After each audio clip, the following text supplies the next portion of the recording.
Live from Wrigley Field in Chicago, WOR-TV presents New York Mets baseball. As this afternoon, the Mets take on the Chicago Cubs. Pitching for the Mets today, right-hander Dwight Gooden, who is 8-3 with a 2.60 ERA. And on the mound for the Cubs, it's right-hander Rick Sutcliffe, who is 4-9 with an ERA of 4.00. Well, hi, everybody. I'm Ralph Kiner, along with Tim McCarver and Steve Zabriskie, all set for the final game of this abbreviated series. The first game rained out on Friday. And the Mets have won the one game they have played, winning yesterday in a well-pitched ball game. And here today, the Mets are going with Dwight Gooden on the mound. And, of course, of late, Dwight Gooden has not been the Dwight Gooden of old. But then again, Tim McCarver, who could be? Well, I'll tell you, he has been the premier pitcher in baseball over the last 2.5 years. He's 8-3 with a 2.60 ERA. And Randy Neiman had a great line about Dwight Gooden. He said all pitchers would like to be struggling with an 8-3 record and a 2.60, struggling like Dwight Gooden is doing this year. The interesting thing, in 1984, Dwight really struggled in the daytime. However, he rebounded last year. He did very well in the daytime, 11-3, 13-1 at night. But this year he's 1-2 at the daytime. In the daytime, and it appears that old bugaboo, day baseball, is coming back to bite Dwight Gooden, if you can call a 1-2 record being bitten. Well, one thing about hitting, it's a lot easier to hit someone as far as a batter is concerned in the daytime, because you do have an advantage as a pitcher pitching at night. You don't have the total ball that you can pick up in day baseball as you do in day baseball. So there's no doubt about day baseball being more of a hitter's type game. Well, and plus, I think this year, Dwight Gooden, the National League hitters are finally smartening up. They're laying off that high fastball. They're not swinging at the ball that used to get them in the hole. That high rider used to get them in the hole, the ball right around the letters. But they're making Gooden get the ball down. And I think that, as much as anything, is the reason that Dwight Gooden has shown mere mortality this year as opposed to the immortal years he's had in 84 and 85. Well, in this storied ballpark, we're going to see Dwight Gooden going in the daytime in a ballpark that's bound to be good for hitters. The wind is blowing out today. But right now, let's go down to Steve Zabriskie and his special guest. Thanks, Ralph, and hi, everybody. Well, I'm here with Mets manager Davey Johnson. And, Davey, we're approaching the halfway point of the season with the All-Star break coming up. And obviously, you're pleased with what's going on. What do you think, in your assessment of your own ball club, are the things that have contributed to the success that you've enjoyed so far? Well, you know, the first thing is the strength of our starting rotation. That's been outstanding all year. The four guys have been just great. The fifth starter I've had a little problem with, but I look for Aguilar to come along and have a good second half. I think the really key has been guys like Ray Knight, Dykstra, Backman, Mitchell. Those kind of guys have really set the table and really done a great job as far as, you know, helping out the big guys, and they've really contributed to our winning ways, and you can't give them enough credit. Yeah, I know that you've been outspoken in your disagreement with the owners and the general managers who have gone to the 24-man roster, and obviously it has caused managers to do things a little differently. I suppose it makes a guy like Kevin Mitchell even more valuable. What's your feeling about it now at this point in the season with the moves you've had to make? Well, I still don't like it, but I'm fully prepared to live with it. You know, it makes a guy like Kevin Mitchell really invaluable, and anytime I have a young player on the bench as opposed to a veteran, I'm going to try to get him in as many games as I can early in the season, so at least he's going to feel comfortable on the ball club. And that's been the case with Kevin. And I know a lot of critics will probably second-guess me about weakening the defense of a ball club, especially by playing him at shortstop, but that's one of the few positions where I really need some extra help, and he can play there as soon as he gets just a feel of the position. Right now, it's really strange to him. If you could pinpoint one thing that has changed your managerial approach with one less guy, what would that one thing be? Well, you know, I have situations where I platoon, where I was platooning at a couple of spots, but now with only platooning at second base, really, you can't put in other words, if they make a pitching change, I can't readily substitute to try to score some more runs. So I have to let the group that I start really play the ball game and make very few changes during the ball game. What's your assessment of the National League East? Everybody obviously gave it to you before the season even began. And so far, things have worked out the way the so-called experts have said. But I know that the club doesn't feel that way, and you don't feel that way. Well, I think, you know, one of the strange things this year is that a lot of the ball clubs really haven't played up to their potential. St. Louis has really had a terrible year, and you couldn't expect that to happen with the type of hitters they have, the type of ball club, for them to be in any kind of prolonged slump with a bat. Their pitching has been good as usual, but they haven't swung the bats. And all the other ball clubs, as far as I'm concerned, are much better than 500 ball clubs, and they're all playing basically, other than Montreal, playing under 500. Our success has really been that I've had contributions really from 24 people, and nobody's really having a great year per se. Everybody's just playing up to their potential, and that's what it takes to win. Yeah, you rarely see a team win where everybody does not contribute. If you had to pick a team or two that you felt might be on your heels the rest of the way, who do you fear the most? Well, you have to like Montreal for one reason, really. They have a good offense, and they can score some runs. The middle of their lineup is very dangerous. And I think their starting pitching has really come a long way. I like their starting staff, and I think that they're going to get better as the second half progresses. The Cardinals can't be as bad as they have been, and they should pick it up. Their offense should pick up. Of course, the loss of Clark is going to hurt them, but Philadelphia and all the ball clubs in our division still have good talent, and they could put together a good win streak.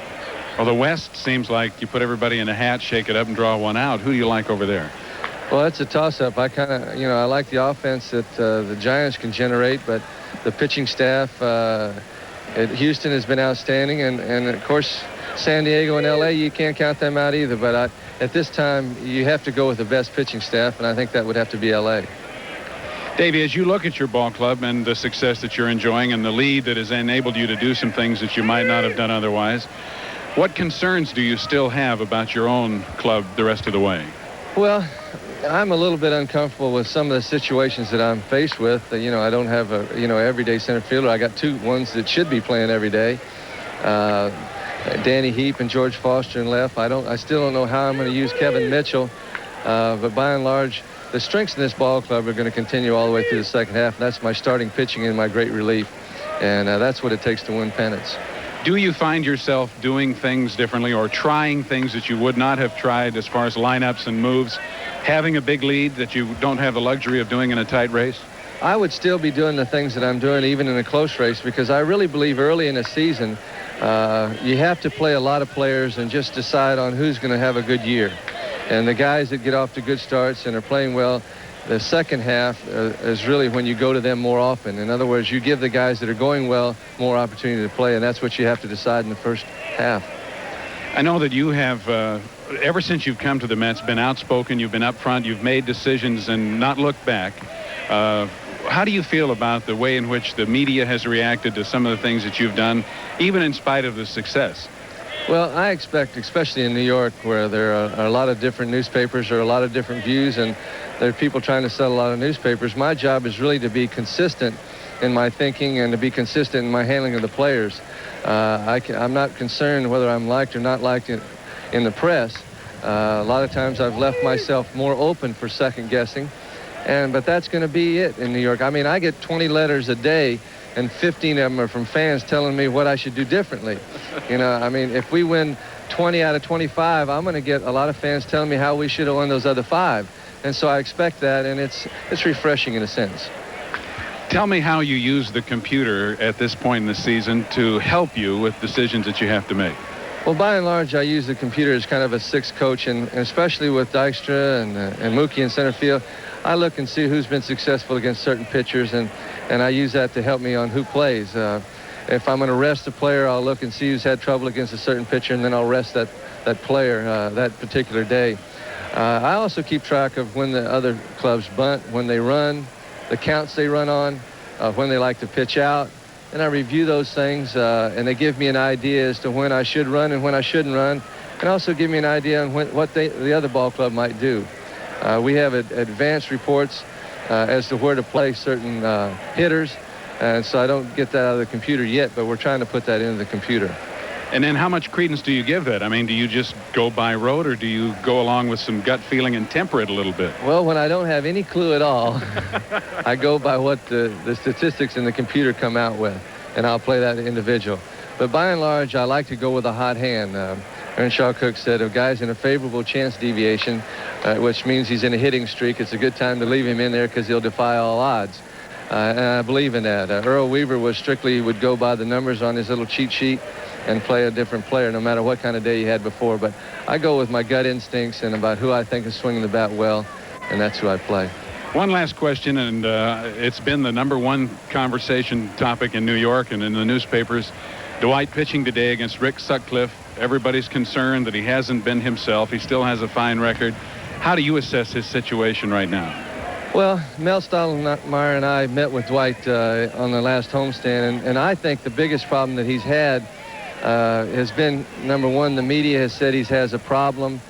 He's making a big contract this year, and Dwight is such an intense competitor. All these things combined have led to him overthrowing. And when you overthrow on the mound, what happens is you lose command of that fastball. If you try to throw it too hard, you can't put it in spots that you ordinarily would be able to do. And you also lose command of your curveball when you're overthrowing your fastball. And I pointed that out to Dwight, and I also showed him some films where he was really overthrowing, where you'd even see all the letters on his back, all the numbers on his back when he went into his windup and throwing home, and he was just peeking at home plate. And that can affect your command. And so I think the biggest thing today is him not overthrowing in the early innings, and he'll have a great day. Well, if Dwight Gooden does not regain form and come back and have the kind of year he had the first 2 seasons, maybe he'll coin a new phrase. We'll have to call it the junior jinx, because he made it through his sophomore season just great. Thanks a lot, Davey. Thanks a lot. We'll be back with the start of the game between the Cubs and the Mets right after this from Michelob Light.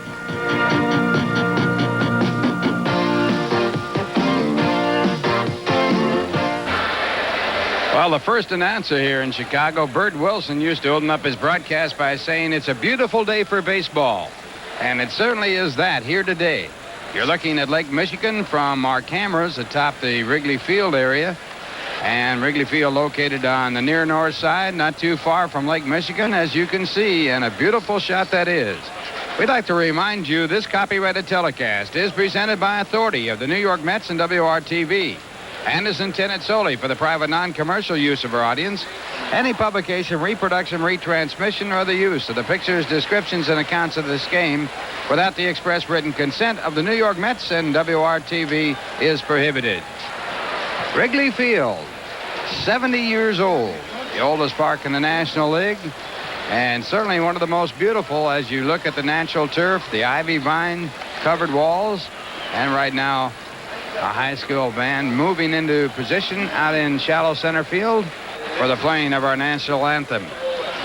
Mets come into this ball game leading by 9.5 games over Montreal. Mets with a record going of 48-21, their best start ever. They're in first place by 9.5 games. They have won 11 of their last 16. The Cubs are 29-41 in fifth place, 19.5 games back.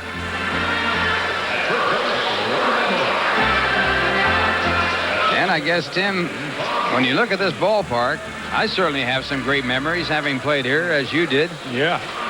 And it is something special to play day baseball in Chicago. No lights here, although the management has been trying. They have been trying to pick up some lights.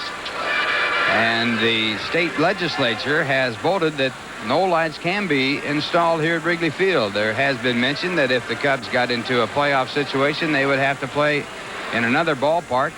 It might be Chicago White Sox Park, which is also in dire straits. I think they've already decided, as a matter of fact, that it'll be played in St. Louis if the Chicago Cubs do win it, but the chances are certainly remote for the Cubs to come back and overtake the Mets this year. So while we wait for the start of this ball game right now, here's a word from NYCEs.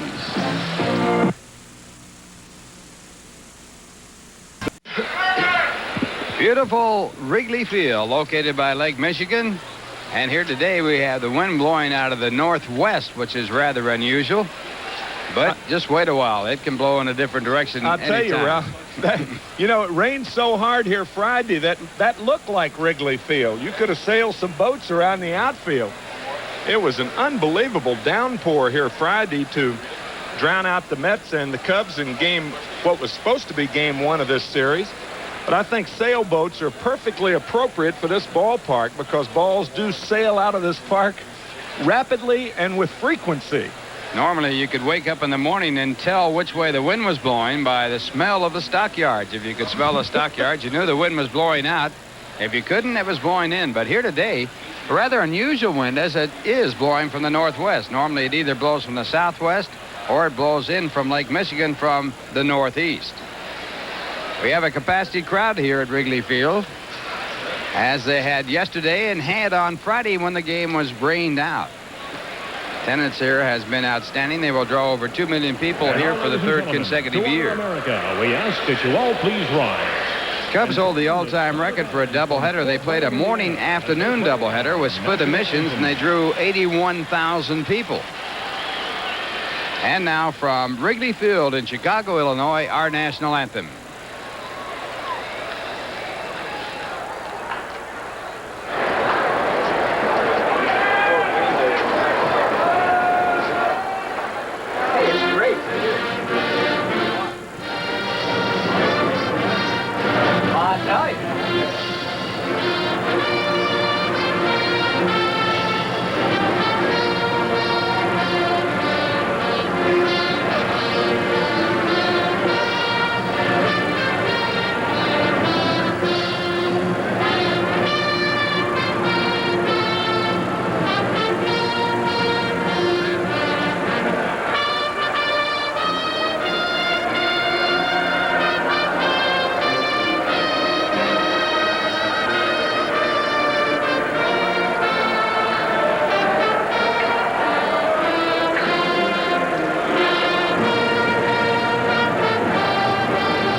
The Snyder Band from Fort Wayne, Indiana, playing our national anthem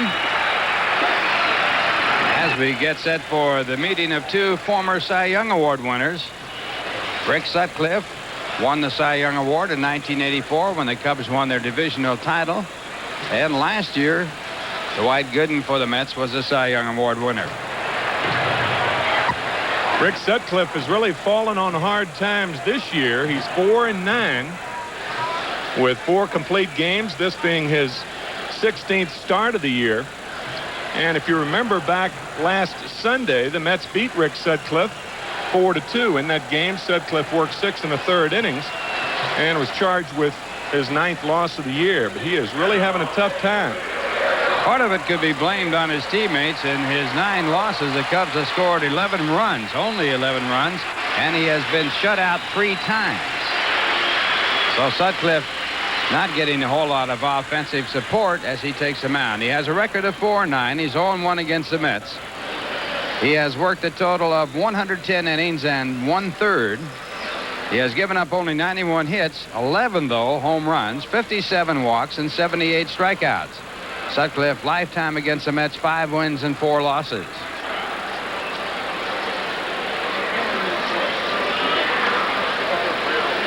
And the lineup for the New York Mets: center fielder Lynn Dykstra leading off, Wally Backman, the second baseman, batting second, Keith Hernandez at first, hitting third, Darryl Strawberry in right field, batting fourth this afternoon, Gary Carter behind the plate, hitting fifth, and George Foster, the left fielder, will be batting sixth. At third base and batting seventh, Ray Knight, Rafael Santana, the shortstop, hitting eighth, and Dwight Gooden on the mound. And the defense for the Cubs, it'll be Leon Durham at first base, Ryan Sandberg playing second base, Sean Dunston the shortstop, and Davey Lopes at third. In the outfield, Gary Matthews in left field, Dave Martinez in center field, and Keith Moreland in right. And the catcher for the ball game will be Jody Davis. Checking out that center field area, you see the batter's eye, an area that at one time was not blocked out, and those seats extended across through there. And as a batter, the baseball, the white baseball, would blend in with the white shirts, and it was technically lethal. In fact, I was a player representative for the Cubs at the time that went to Mr. Gallagher, who was the general manager of the Cubs, and suggested they black that area out. And under great protest, the Cubs finally did. I was in that position, backed strongly by the rest of the National League teams. And since that time, this has become an outstanding hitter's ballpark. You're saying you were backed strongly by the hitters on the other teams. The pitchers wanted it. And it's a good thing a pitcher wasn't the player rep. Would never have happened. This is the only ballpark you really wanted sidearmers to pitch in because you couldn't see the ball. They came off the top like Rick Sutcliffe does. And he comes off the top to Len Dykstra with his first pitch, a fastball for ball 1. Dykstra hitting .313. He has 2 home runs, 16 runs batted in.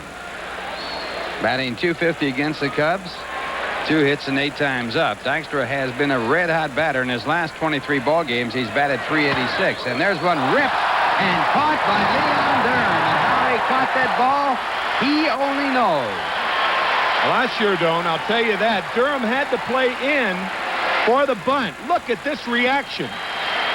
He is in front of the first base bag. Snared by that badminton net he had on his right hand. That glove I'm telling you, that big glove helped him out. So a brilliant play by the first baseman, Leon Durham, and 1 man away. And that'll bring up Wally Backman. Backman hitting .331. No home runs, 10 runs batted in. And the fastball for ball 1. Wally batting .365 in his last 14 ball games, so he has been a hot batter. That's 1-2 hitters really doing the job this year. And the off-speed pitch breaking down out of the strike zone. 2 balls, no strikes. Tell you, with that play by Durham, it more resembled a highlight fine time.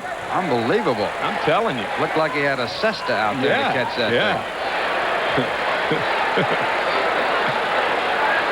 Stage of an outstanding day for baseball, and the fastball for a ball. And you look at Gene Michael, the new manager of the Chicago Cubs, along with Billy Connors, his pitching coach. Michael, of course, managed for the New York Yankees, and the fastball right down the middle, and that's 3-1.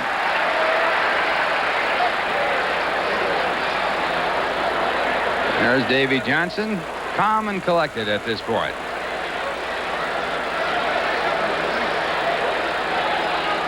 .3-1 pitch for ball 4, so the Mets have their first base runner. It comes with 1 out here in the first inning, and it brings up Keith Hernandez. Keith hitting well against the Cubs as you look at Leon Durham talking to Wally Backman. Keith hitting .375 against the Cubs. His average has dropped under 300 for the first time this year. He is at .298. 5 home runs, 33 RBI. Things might slow down to a crawl now. You might as well pull up a chair and make yourself comfortable because Rick Sutcliffe, one of the slowest workers in the National League, throws an awful lot of pitches. And he'll throw to first base time after time after time. And the first pitch is ball 1. Of course, one of the nice things about baseball, no clock dictates unless you think of the clock, the 20-second clock. Which is never used. Which is never used, so no clock dictates. And there's the first. And he'll go over there about 10 or 12 times. In fact, he once did it to Wally Backman, the runner at first base, throwing over there 10 times, and then on a 3-2 pitch, he picked him off.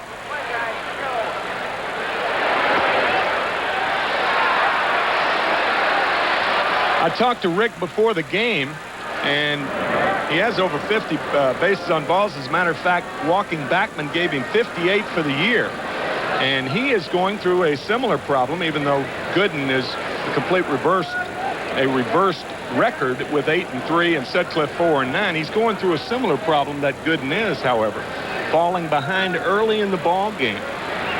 First and second inning, deep counts. And a drive to left field. Coming on the ball is the left fielder Matthews, and he makes the catch. So 2 bullets have been hit for outs, and Backman in between with a walk. Oh, they have hit that ball hard. It was a 1-0 count to Dykstra when he hit that seed down the line. Great play by Durham. And 2-0 to Hernandez. You keep falling behind and you will get beat. You cannot pitch that way. Strike 1, the first pitch on any sequence is the most important pitch in a sequence. The only way you can pitch from behind is to be a breaking ball pitcher and throw curveballs anytime. And now the batter is Darryl Strawberry, and Strawberry batting .279, misses the fastball. Darryl with 9 home runs, 36 RBIs. Darryl has hit .361 in his last 22 ball games.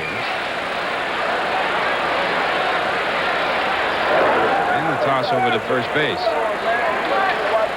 Darryl is tied for first in game-winning RBIs with Jeff Leonard of the San Francisco Giants. They both have 10. And that went out of the strike zone. 1 ball, 1 strike.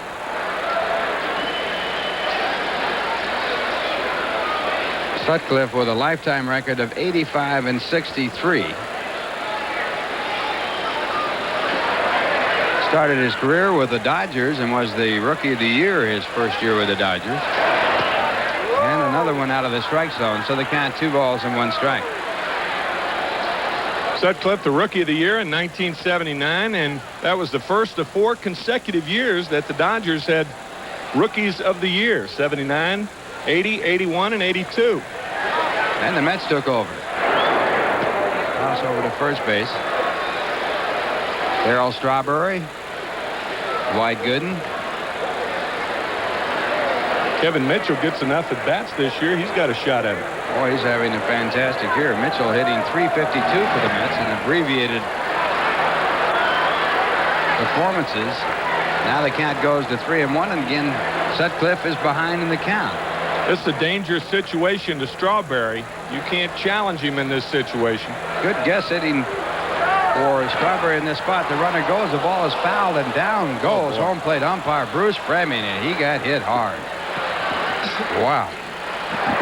Oh, boy. Foul tip that got Fremming. He went down. The thing that a lot of folks don't understand about being hit behind the plate, when that hitter fouls the ball off, it's got all that spin in it. And a lot of times it's really spinning when it makes contact with either the catcher or the umpire. And Fremming went down like he was shot. Here it is again, a 3-1 count. That big swing by Strawberry. Oh, boy, hit him right in the right rib cage. And, of course, an umpire does wear a protector underneath the shirt. National League umpires have always worn it between the shirt, but I do not believe that protector went over that far or goes over that far. Must have hit him right where that protector where it ends. Yeah. That ball going somewhere close to 90 miles an hour when he goes into you, so that's no picnic. Could break a rib very easily. Yep. Bruce Fremming, the home plate umpire, hit by the foul tip.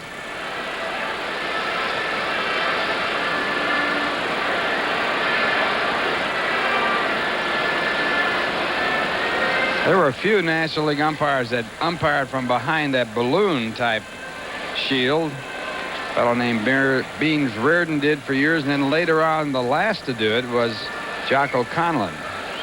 And the last to do it in the American League, Jerry Neudecker, with that big bubble. And that's why American League umpires used to work behind the catcher as opposed to working the slots. Bruce Fremming in a great deal of pain.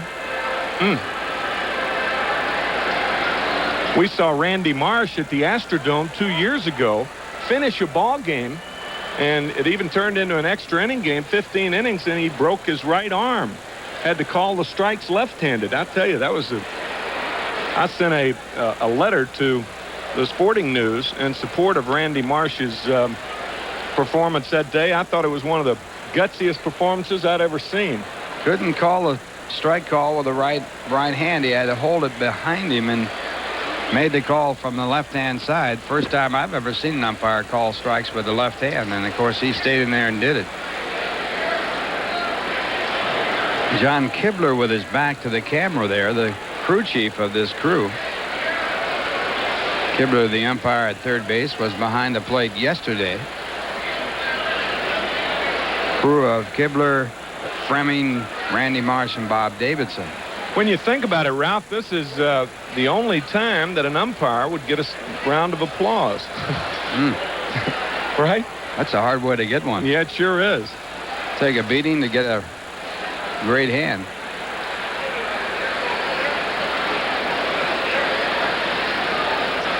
Apparently he's trying to stay in this ball game. It looks like he might be going out. No, he's going to stay in. So Bruce Fleming staying in the ball game. He's going to keep calling the balls and strikes. That shows me something. Well, these fellas, you know, they get maligned a lot, but they're talented people. They have a lot of guts. It's a tough job, and they take a lot of abuse. Travel is very difficult. They're never on a winning side. Of course, they're never on a losing side either, but they sure do make a lot of people mad. So the count 3-2. 2 men away. Backman will be running with the pitch, and he goes, and there's strike 3 called. So Strawberry caught looking at a fastball, and that'll do it. A walk and 1 left to score at the end of 1/2 inning. The Mets nothing, the Cubs coming up. Now here's a word from Ivory.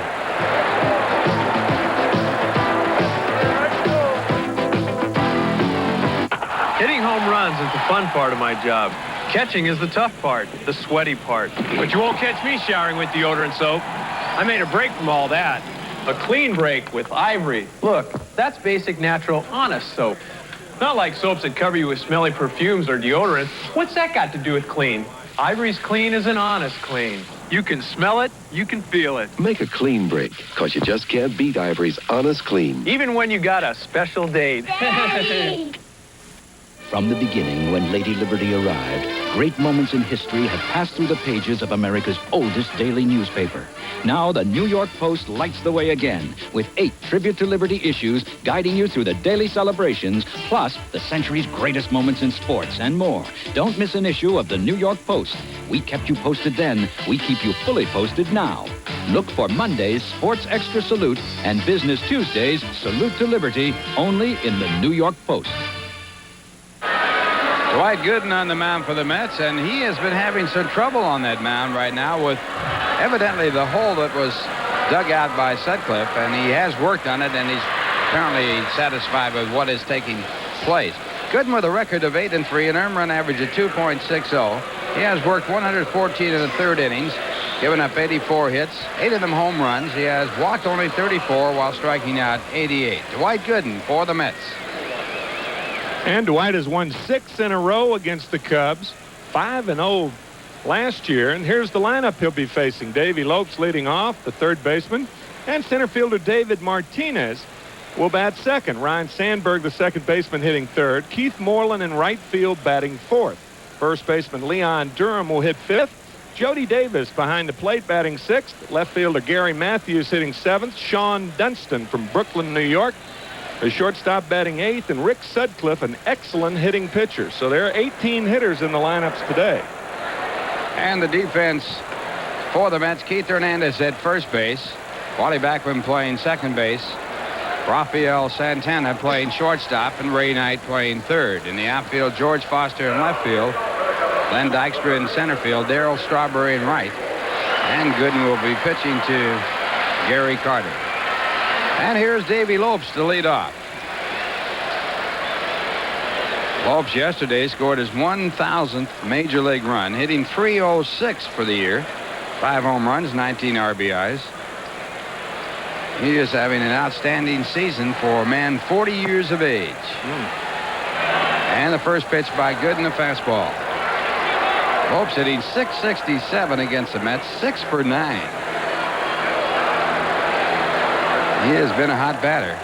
Gooden misses with a fastball, 1 ball, 1 strike. He has had 7 hits in his last 11 at-bats, with 2 home runs.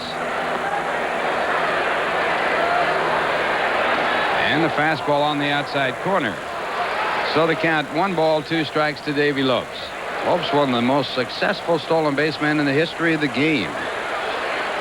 When on base, he has succeeded stealing bases 83% of the time, and a good curve just out of the strike zone. So Gooden's curveball showing a lot of bite on his first curveball throw. And they put down 2 fingers. That means curveball. He gets another one and misses with it again, 3-2. I don't. Any even count, catchers are trained to throw the pitch or call for the pitch that the pitcher gets over best. That 2-2 curveball is a bad pitch with the leadoff hitter up, because now you end up losing it. So on the full count, Lopes sees ball 4, and they have a base runner. You know, you got to establish, especially a guy who has been struggling, even though it's been a mild struggle. But you got to establish, and establishing early is the time to establish. That's what the very meaning of establishing is. Lopes with a base stolen record of 11 out of 15 on first base with Dave Martinez a batter. Martinez hitting 174. Hitless against the Mets in his career, 0 for 8. He's had no home runs and 2 runs batted in. And Gooden over to first base. Only 2 players in active baseball, Raines and Wilson, have a better success ratio than Davy Lopes. Raines is successful 87% of the time on stolen bases and the throw to first base. Willie Wilson successful 84% of the times, and then Davy Lopes at 83. This is the same crew that called those 6 balks last weekend, if you remember. That's true, and there's a fastball out of the glove of Carter, but Lopes holds at first base. Mets have been able to throw out only 20% of the base stealers this year. Ball gets away from Gary. That's usually where a lot of the pass balls come, right at about shoulder high. When a catcher can't react fast enough to that fastball moving up and away, not only is it a tough pitch to get on top of, but it's a tough pitch to catch, too. 1 ball, no strikes. Lopes running with a pitch, and the fastball is fouled into the stands. So the runner going on the pitch, and it's a foul ball for strike 1. And Martinez, young, inexperienced, swinging at that pitch. Not only was it a ball that probably was out of the strike zone, but it's so vital for a number 2 hitter to give the leadoff man, a guy with a lot of speed, a chance to run. Martinez batting for the first time against Dwight Gooden.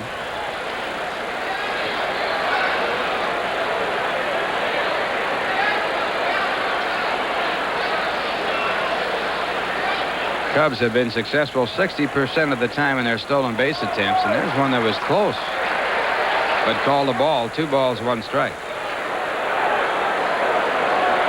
You look at any successful stolen base leader over the years. Look at Lou Brock. He had Ted Sizemore batting behind him. Kurt Flood. Maury Wills had Junior Gilliam. Jimmy Lefevre later in his career. Very, very important to have a guy who will take for you to give you a chance to steal a base. And another throw to first base. That was close. Lopes has had 551 stolen bases in 650 tries. Holds the record for consecutive steals. Set the record stealing 38 consecutive times without being thrown out. He does not go, and the ball is hit out off the hands and back of second base. Santana comes up and throws to first base, but unable to get the double play. Good play on a softly hit ball off the fists. Right in the kitchen of young David Martinez. And Santana didn't know whether to catch that ball in the air or let it hop. And he did catch it on the first bounce, but because it was hit so slowly, Martinez had a chance to beat the throw to first. So Lopes off the bases and Martinez on. Martinez has 4 stolen bases in 4 attempts. And the batter is Ryan Sandberg, who has hit .278 against Dwight Gooden.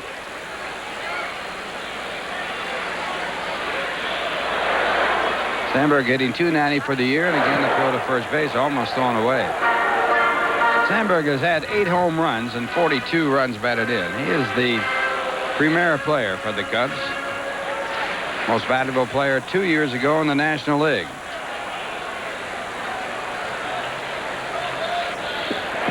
And the breaking ball. Think that was a set play? Carter, I don't know. Did you think he did that on purpose? No way. No way. I've seen it done on purpose. Yeah, but I did that. No, he thought that ball was behind him. Everybody here at Wrigley Field laughed in unison. Funny, hear a crowd laugh in unison. I used to do that all the time. But not on purpose. No, not on purpose. There goes the runner, and the ball is fouled off. And they count 1 ball, 1 strike. That got you, didn't it? I like that. That happened to me once a week. Start after the pass ball, look at the glove. Oops, there it is. That's right.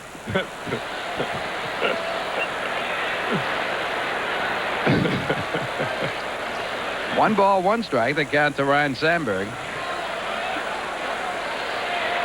Ryan has had 26 multiple hit games so far this year. Martinez at first base draws another throw. He has a pretty good sized lead. And he can run, too. He had 38 stolen bases for Winston-Salem in the Carolina League last year.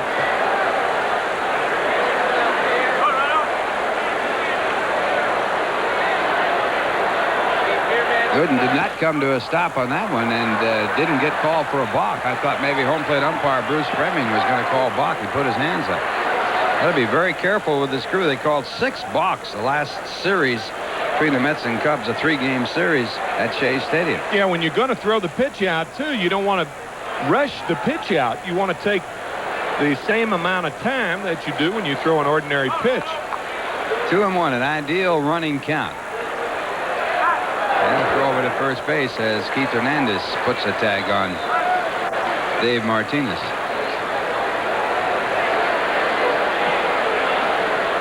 When Gooden went down to Florida to work on his move to first base after his rookie season in '84, he learned that by putting pressure on the left leg and then throwing to first, it was much quicker. Technically, it's a balk. That's it right there. That's a balk. The old Don Drysdale move. That's how the Dodgers teach their pitchers and their right-handed pitchers in their farm system to lean on the left leg and use that leg to push off and throw to first. But when you lean on the left leg, technically you've got to come home because that you have committed yourself to coming home. That's why it's a balk, and that's why it deceives the runner, but it's also why it's rarely called. Another one over there. That one was very close. Dwight has picked up a good move. The only problem that Dwight has, once he delivers to the plate, he takes some time because of that speed. Well, that was very, very close at first base.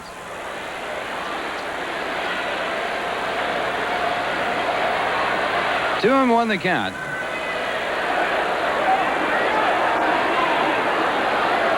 Runner does not go, and the ball is hit out to center field. Dykstra right there. And he has a little trouble with the wind as he has to go back at the last second more than he had figured. But he does put it away. So 2 men away, and Martinez back to first. You see a lot of balls mangled by the outfielders with the combination of a tough sun and a tough wind. Then he kind of took for granted that that ball wasn't hit that well. Sandberg hit it off the trademark, but that doesn't matter in this ballpark.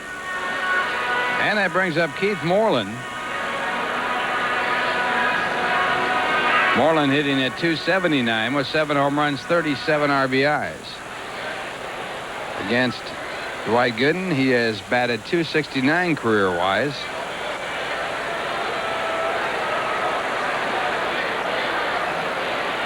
And the throw to first base, again a fairly close play. Randy Marsh, the first base umpire. Of all the hitters against Gooden, Chili Davis has the best lifetime average of .563. Wayne Quinchicki hitting .421 against him. And the fastball has popped up. Hernandez shading from the sun. Not too difficult a sun right now. And he makes the catch. So Gooden walks 1, the same as Sutcliffe, and leaves 1. And the score at the end of 1. The Mets nothing, the Cubs nothing. Now here's a word from Garcia Vega.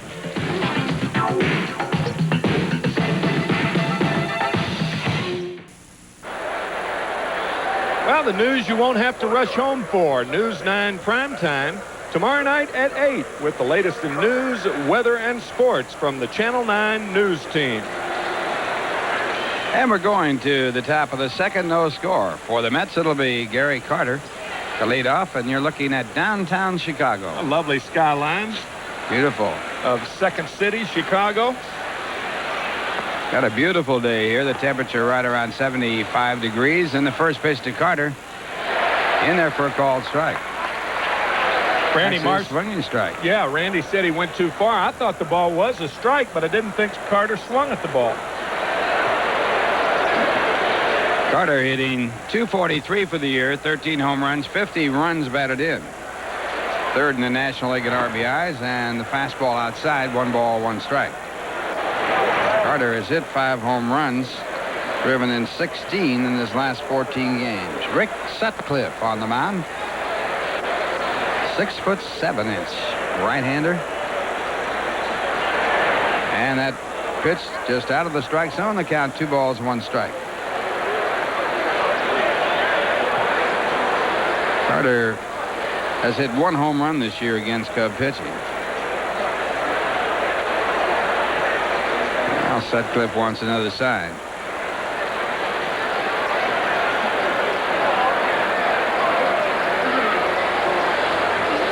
Fastball inside. And it's popped up in the first base area. Leon Durham having a little trouble with the wind as he makes the catch over his head. Wind blowing out toward right. This ballpark, even more than San Francisco's Candlestick Park in the daytime, the toughest combination of those 2 ingredients, tough sun, tough wind, make for a tough time in the old town tonight. That brings up George Foster. Foster hitting .254, 12 home runs, 32 RBIs. Mets lead the National League in hitting as a team, hitting .265. They also lead in runs scored in the National League at .343. And the fastball for ball 1. Foster with 1 home run against the Cubs this year. Mets have hit 67 home runs. And a good, hard, sharp curveball, and the count 1 ball, 1 strike. Sutcliffe known for the fact that he'll throw breaking balls on any count.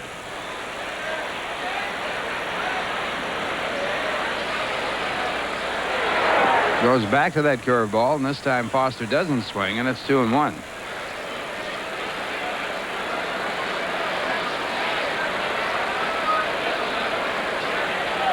Foster with 346 career home runs. 37th on the list.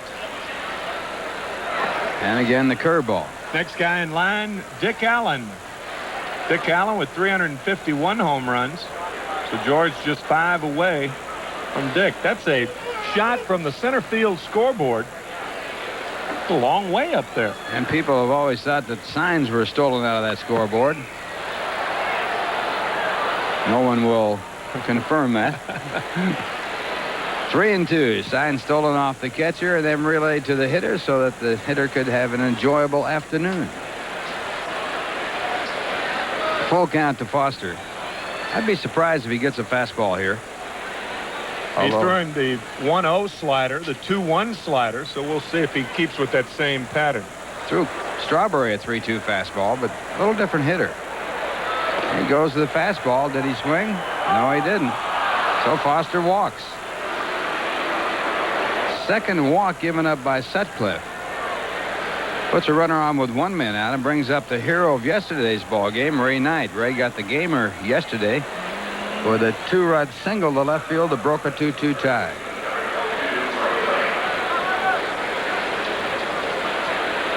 Knight hitting only 143 against the Cubs this year. Overall hitting .304 with 8 home runs and 34 RBIs.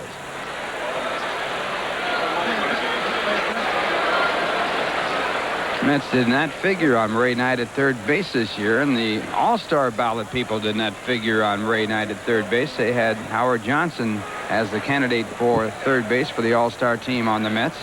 So Knight, if he makes the All-Star team, will have to be a write-in candidate. And that pitch, a pitch out, nothing on, it's ball 1. Well, he could be selected by the manager too. Sometimes, even if a player's having a good year and his votes do not accumulate to second in the voting, he can be selected. Davey Johnson's going to be a coach in that game, by the way, down in Houston. All-Star game in the Astrodome. Fastball foul back out of play. 1 ball, 1 strike.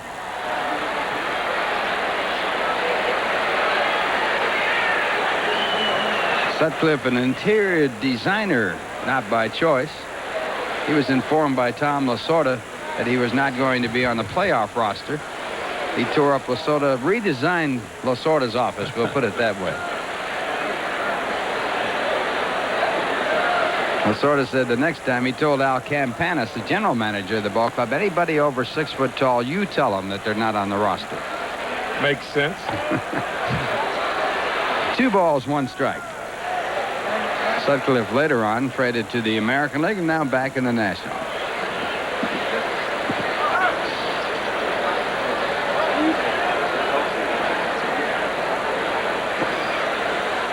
Two and 1, a good hit and run count for Ray Knight.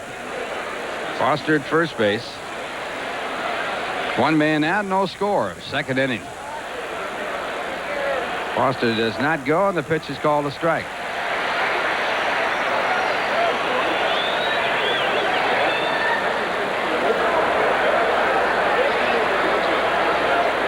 Sutcliffe, when he joined the Cubs 2 years ago, had a fantastic record, 16 and 1.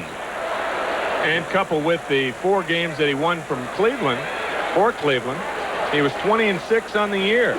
He won 13 in a row, but his loss in the playoffs, game 5 in the playoffs to San Diego.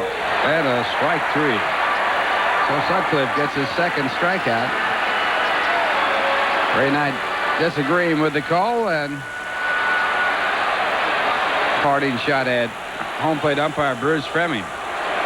Now Bruce has been hit once, and now he gets into his first argument. That ball appeared to be a good pitch. Kind of tough to argue with an injured man. Give him a little time to heal, not much. About a half an inning. That brings up Rafael Santana. Rafael hitting 154 for the year, no home runs, 8 RBIs. And that's ball 1.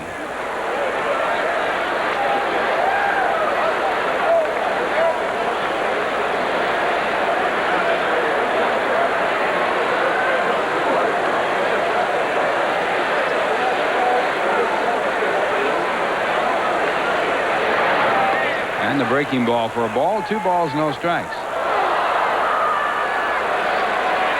Well, that throw picked off everybody. Picked off Durham, and it picked off Foster. Fortunately for George, the ball hit him and caromed over to Ryan Sandberg. Fortunately, the ball was not thrown hard. Foster's all right. Talking about that game that Sutcliffe lost in '84 to the Padres. They were leading 3-0 going into the 6th inning. There's a drive in the left center. Extra bases. Can Foster score? It doesn't have enough drive on it to go on through to the wall. And the throw into second base, not in time, as Santana slides in safely. Foster gets to third base, and that's all. So the Mets now have runners at 2nd and 3rd, but with 2 men out and the pitcher coming up. First base hit of the ball game, and that outfield and infield grass is very, very high. And because of that, the ball was not given a chance to roll to the wall. Had it rolled to the wall, then Foster scores. Watch the grass just grab this ball. Good play by Matthews. Almost gets Santana at 2nd. But Rafi sliding in there. Double number 4 for Santana on the year. The runners at 2nd and 3rd and 2 men out, and Dwight Gooden the batter. Gooden hitting 105 for the year with 4 hits and 38 at-bats. He has driven in 3 runs. Had a chance to help his own cause. He takes a fastball for ball 1. Here's that attempted pickoff earlier in the inning. And Durham is tricked by the ball. It hit Foster right in the right arm. And it just caroms over to Ryan Sandberg. 1 ball, no strikes. The count to Dwight Gooden. And the fastball fouled down. 1 ball, 1 strike. In that ball game with Sutcliffe, the game against the Padres in '84, Leon Durham was the first baseman, and Durham was charged with an error on the ball hit by Tim Flannery to drive in the go-ahead run for the Padres. And it was brought up in arbitration that winter when Durham went to arbitration. That's kind of tough to bring up one play. Fleming gets nailed again. Ball bouncing up and catching Fleming on the hand, so he's got 2 bruises now. One of those days, Bruce. 1 ball, 2 strikes. The count to Dwight Gooden.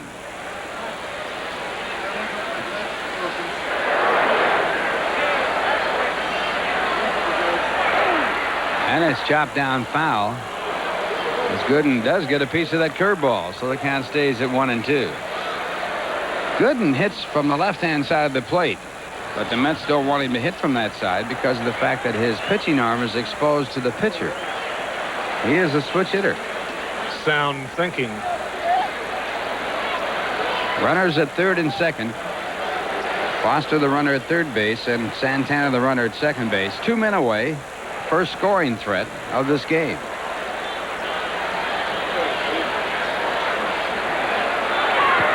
And strike 3. So Sutcliffe strikes out Gooden. That ends the inning. Third strikeout for Sutcliffe. Got him with a fastball. A walk and a double. First hit of the game. 2 men left on, and the score at the end of 1.5. The Mets nothing, the Cubs nothing. Now here's a word from Express Mail.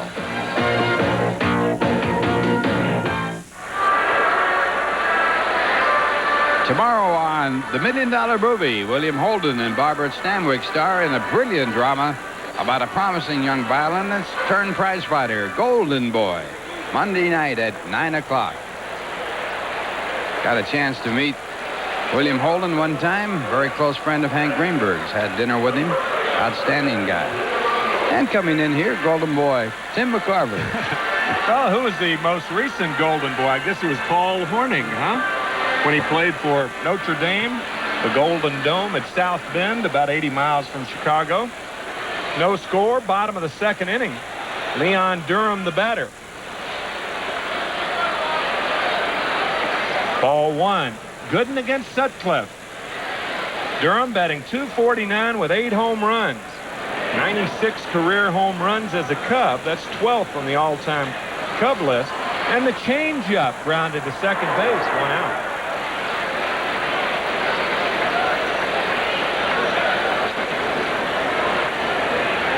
Gooden 8-3 on the year. We talked about in the opening about Dwight Gooden and daytime baseball.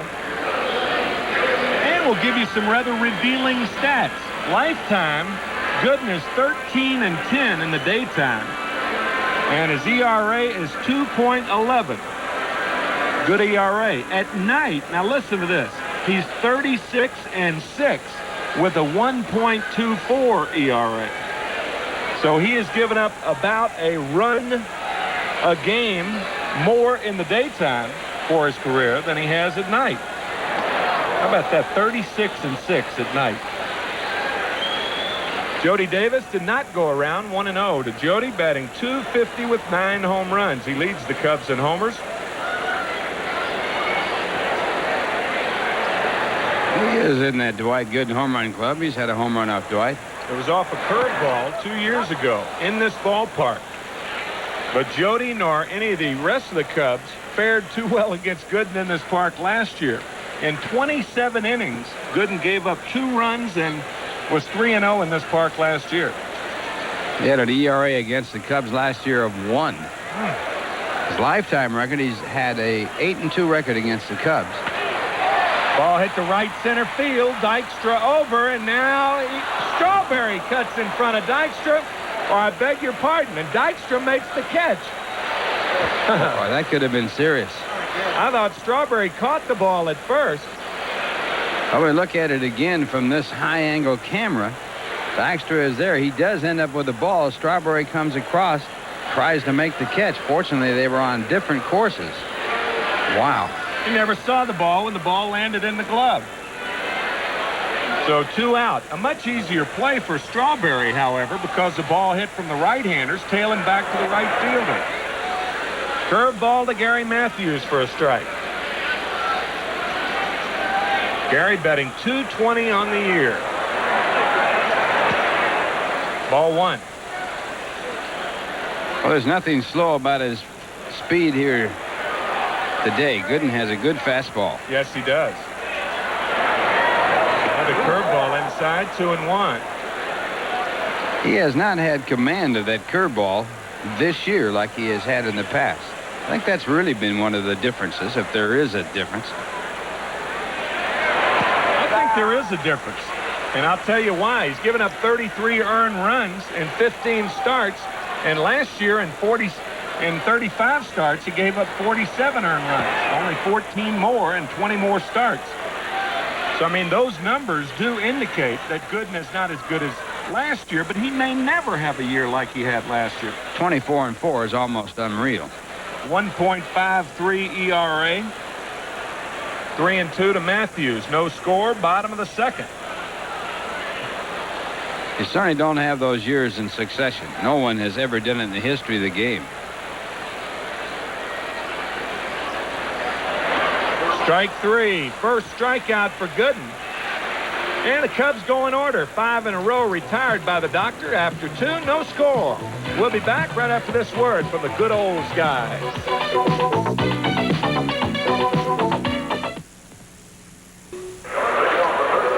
Lake Michigan in all its glory. Oh, what a lovely city this is. No score, top of the third inning. Where Dave Kingman used to sail his boat when he played for the Cubs. Len Dykstra leading off. Len hit a line drive to the left of Leon Durham in the first inning. And Durham snared it on a brilliant play. The Mets with 1 hit and the Cubs with none. Slider for a strike. Speaking of Dave Kingman, that statement, whatever floats your boat, certainly would apply to him.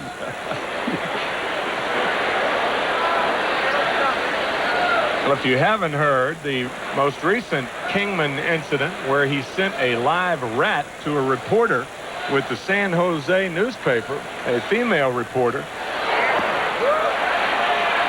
Not in the best of taste, Mr. Kiner.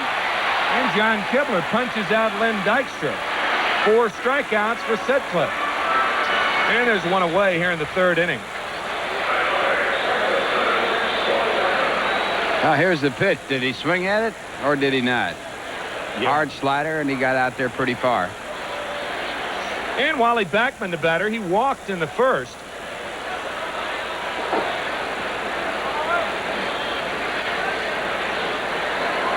Wally entered the game batting .331. Does not have a home run, but could hit one in this ballpark. I'll tell you, with that wind blowing out. 1-0 to Backman.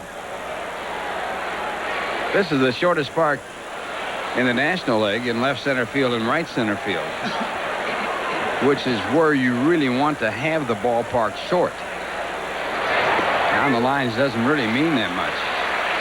In the old Polo Grounds, it was 257 down the left field, make that down the right field line, and 279 down the left field line, but it was 483 feet in center field. So left center and right center were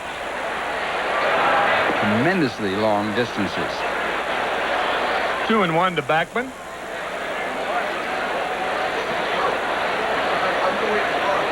Down the lines in this ballpark appears to be longer. It's not, but it appears to be longer than right and left center.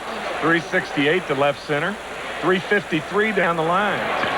Well hit to right field. Moreland can't get to it, and he almost had his first home run. Now we'll see if he gets a double. Out at second base. Wally Backman, on a fine play by Keith Moreland, is thrown out trying to stretch a single into a double. Well, this ball drilled in the right field over the head of Moreland, but he plays it perfectly off the wall. He has a good arm, and his strong throw to second base is accurate enough so that Dunston can come off the bag and get back and make the tag. So a bullet to right field, a base hit, and Backman out trying to make it a 2-base hit. Dunston coming up and making the tag, and second base umpire Bob Davison calling the out. Keith Hernandez, the batter, he lined hard to Matthews and left his first time up. That was the second hit for the Mets. Ground ball right side. Leon Durham takes it himself. No runs, 1 hit, and none left here in the top of the third after 2.5. No score at Wrigley. We'll be back after this word from Frito-Lay. Join the Mets Saturday night, July 5th at 7:05 p.m. as they take on the #1 strikeout artist in Major League history, Nolan Ryan, and the Houston Astros. All fans will receive a Mets 25th anniversary baseball cap, courtesy of Manufacturers Hanover Trust. Tickets can be purchased at all Ticketron outlets, at Shea Stadium's advanced ticket window, or call 718-507-TIXX for more information. Come on out and see the Mets take on the Houston Astros. And remember, all fans receive a Mets 25th anniversary baseball cap, courtesy of Manufacturers Hanover Trust, absolutely free. After a 3-game series at St. Louis also, the Mets return home Thursday night, July 3rd, to open a 4-game weekend series against the Astros on Kool-Aid Fireworks Night. The Mets and Astros series continues on Friday afternoon, July 4th. Saturday night, July 5th, on Manufacturers Hanover Trust 25th Anniversary Cap Night, and then continues on Sunday afternoon, July 6th. Following the Astros, Pete Rose and the Cincinnati Reds will make their last appearance of the season at Shea in a 3-game series, July 7th, 8th, and 9th. And then after the Reds, Dale Murphy and the rest of the Atlanta Braves come to town Thursday, July 10th. Series continues on Friday night, the 11th, Saturday afternoon, and the 12th, and then the 13th, Rusty Staub Day. Now remember, fans, due to the heavy demand of July 3rd's Kool-Aid Fireworks Night, tickets are still available at Shea's advanced ticket window. And here's Sean Dunston. Dunston batting .286. Drafted in the same year as Dwight Gooden. Dunston, number 1 in the country. Dwight Gooden went 5th. Fastball outside, 2-0 to Dunston. No score, bottom of the 3rd. I'm Tim McCarver along with Ralph Kiner and Steve Zabriskie. Bringing you Mets baseball right here on WOR. Did he go too far? Yes, he did. So strike 1, 2-1 to Dunston. Dunston does not agree with Bruce Frimming, the home plate umpire. Now, Frimming made that call himself, so there was no appeal to Randy Marsh.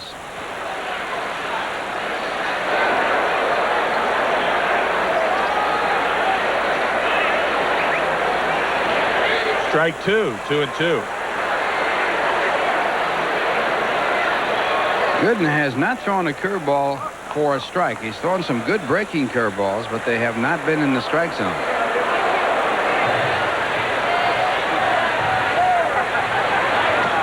Ground ball, left side, tough play Knight, but he doesn't have to make it. Foul ball.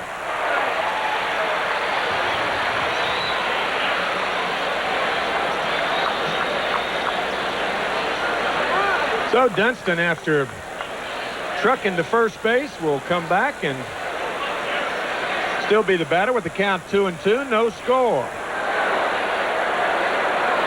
Cubs looking for their first hit, the only base runner. Davey Lopes drew a leadoff walk off of Dwight Gooden.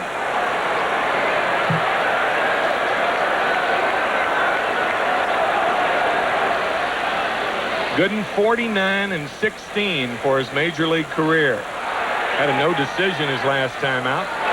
Breaking ball and a beauty. There you go, Ralph. Second strikeout for Gooden.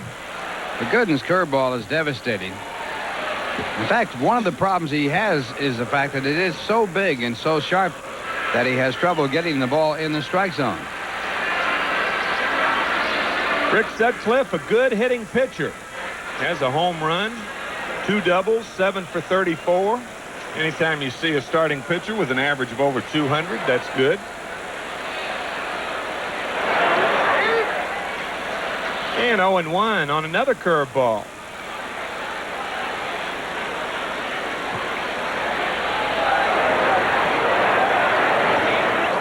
Swing and a miss, 0-2. That high rider, oh so tough to lay off of.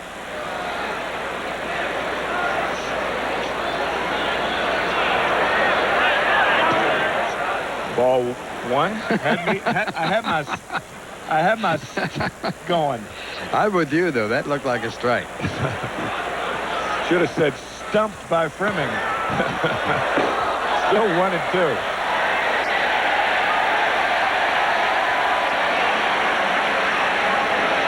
Went for the head fake.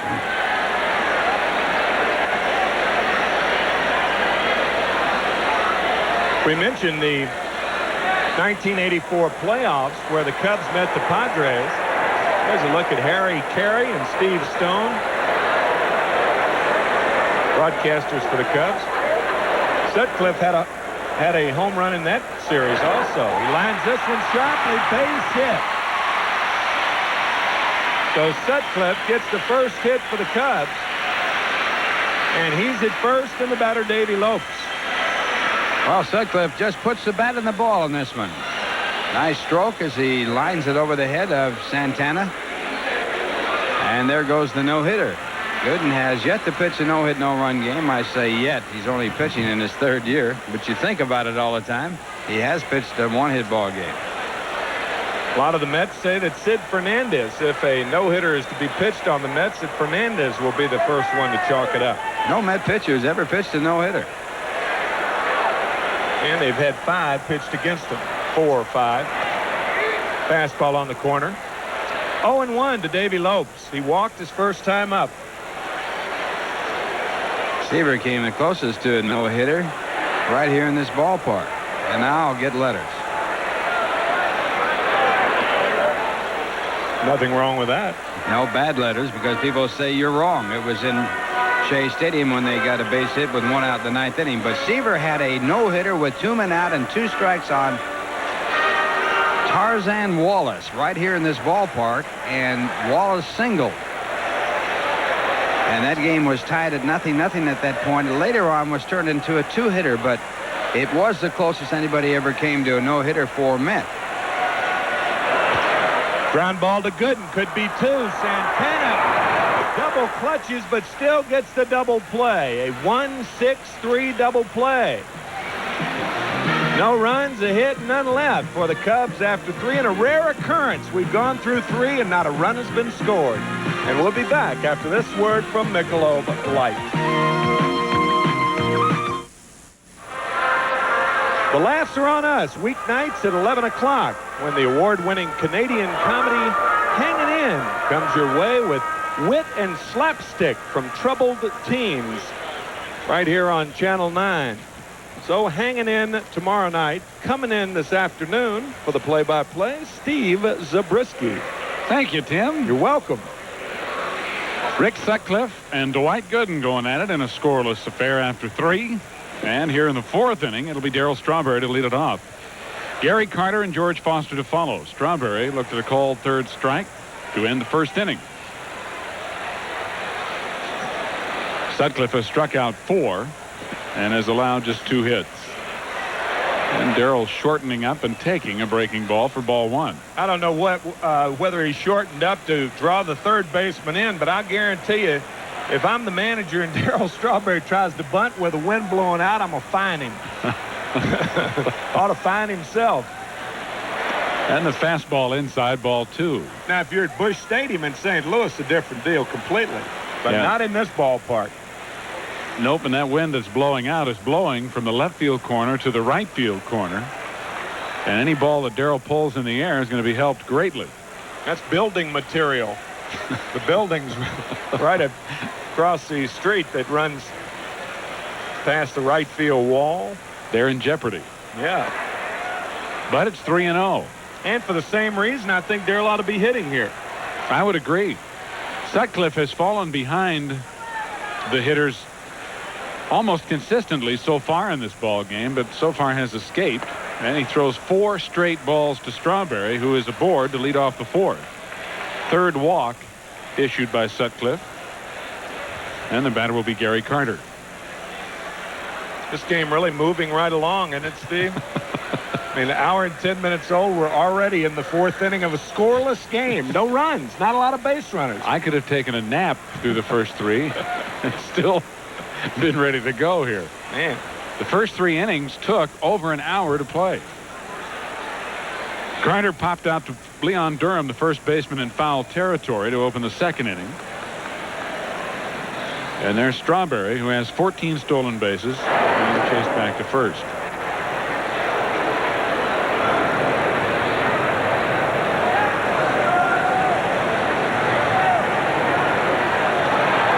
Boy, that was close.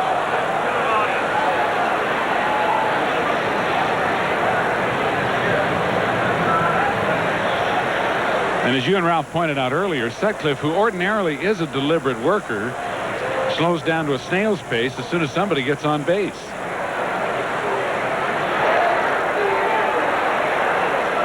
And one of the reasons is he goes over to first base a lot. Well, and also one of the reasons he was trained in the Los Angeles Dodger farm system. A lot of times, another throw to first, 4 in a row. A lot of times when pitchers are trained in an organization that stresses speed, they become products of how to defend against speed. And the best way to defend against speed is to concentrate on the guy who's fast at first base. Hold the ball, do a lot of things, vary your technique, throw over there sometimes, quick pitch the hitter sometimes.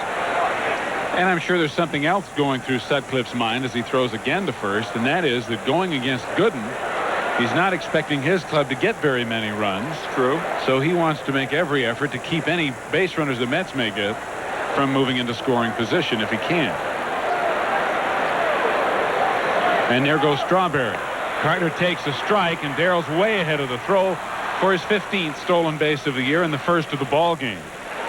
I'll tell you, if you steal against Jody Davis, you earn it. He has now thrown out 38 of 81, about a 47% ratio, and he did all he could on this throw. Strawberry is almost out, but his foot was on the bag when the tag was made.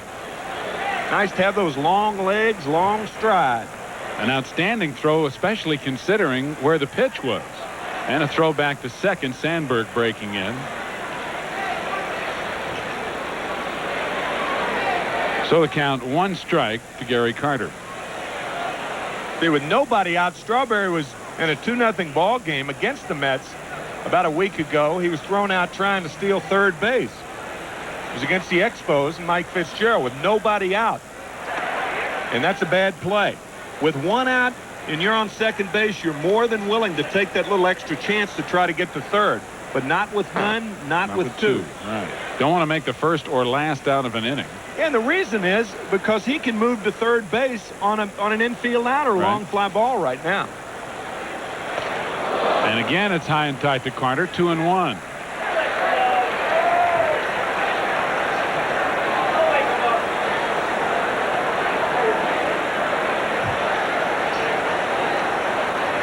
Davy Johnson looks rather relaxed.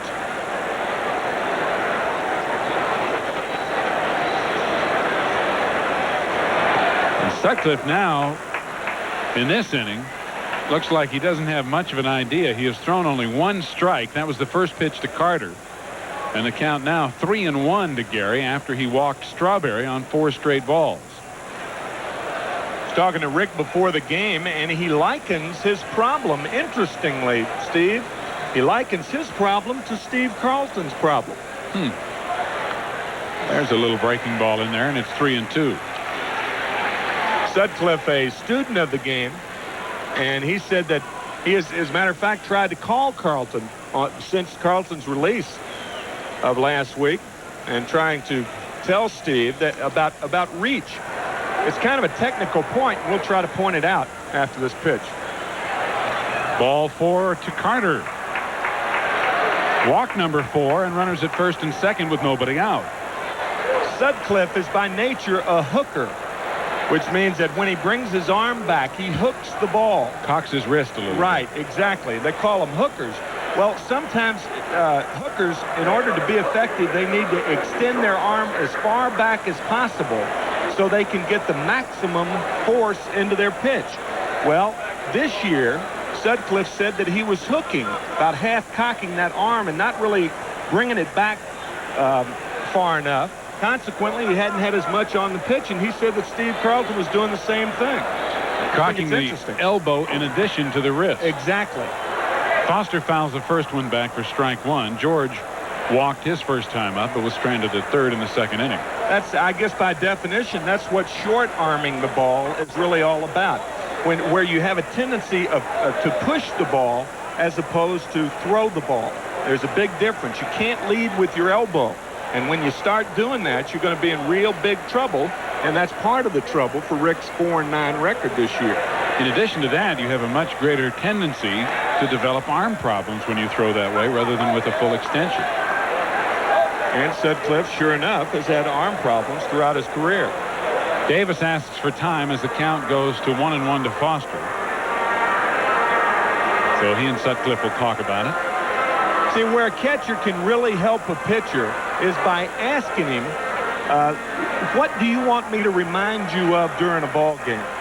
You know, rather than dominate and impose your will on the pitcher, since you've never been out there, the best way to approach it is to talk and to communicate with your pitcher for when the time comes that he is having a problem, and that's when you go out and remind him of the problem that he might be having, and boom, he snaps right back. It's not that easy, but that's the approach.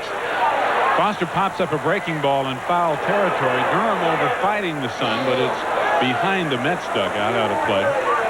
So the count 1-2. There is not much foul territory here in Wrigley.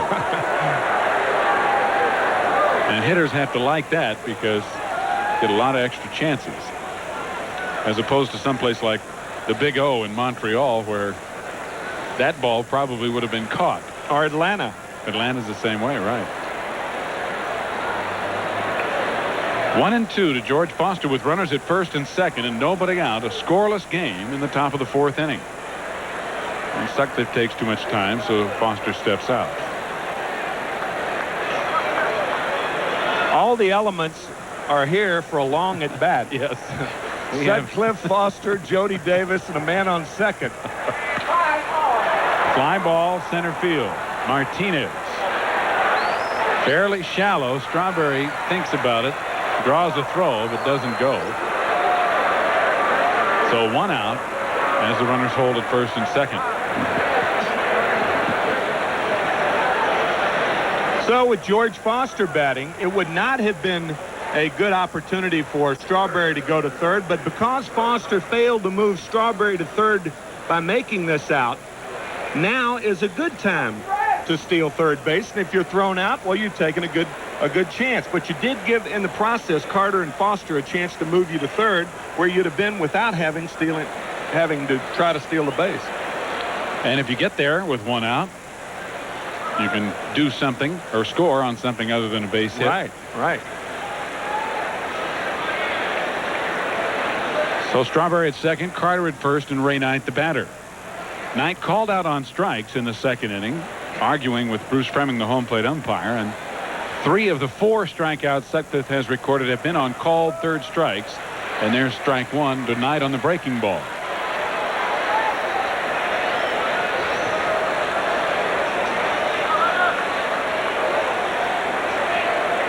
Ray with a game winner yesterday to drive in 2 runs in the 9th to break the tie and give the Mets the victory, but he has been slumping lately.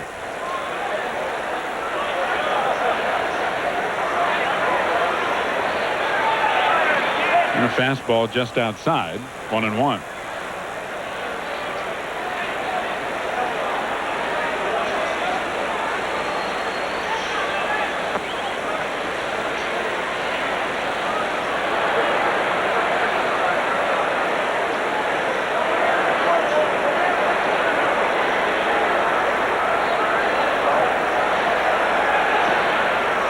Two balls, 1 strike.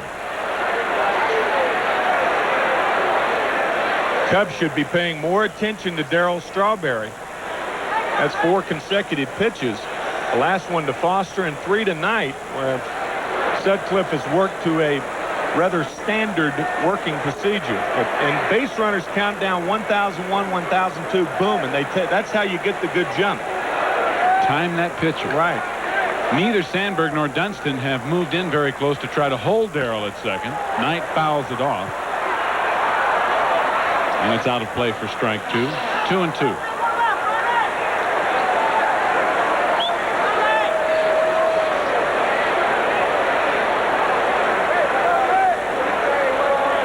The Cubs play Ray Knight very much straight away, both in the infield and the outfield. But somebody ought to be jumping in there. They try to pick off play earlier with Darryl at second, with Sandberg breaking in.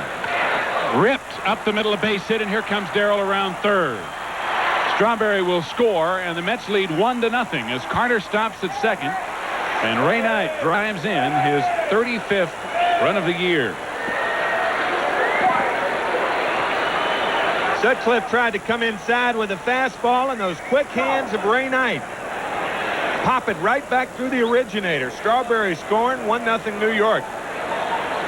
Not even a play on Strawberry at home. Man, I love to watch him run.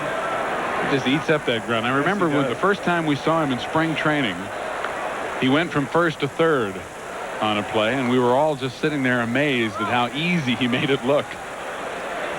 Here's Rafael Santana, who doubled in the second inning but was stranded at second, and he takes a ball low. 1-0.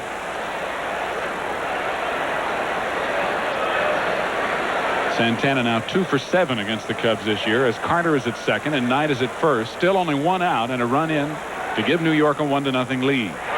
Ball 2. Sutcliffe this year, as you see 2 pitches in the dirt in succession, has thrown 7 wild pitches.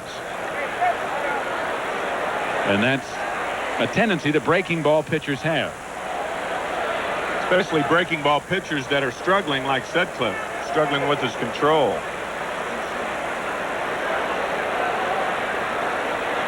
Two and 0. And a fastball right in there. 2 balls, 1 strike.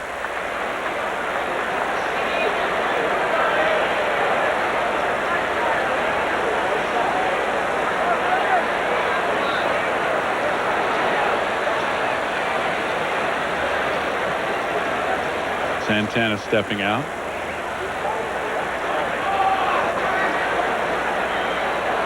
You can go into vapor lock in the batter's box waiting for Rick to throw the ball.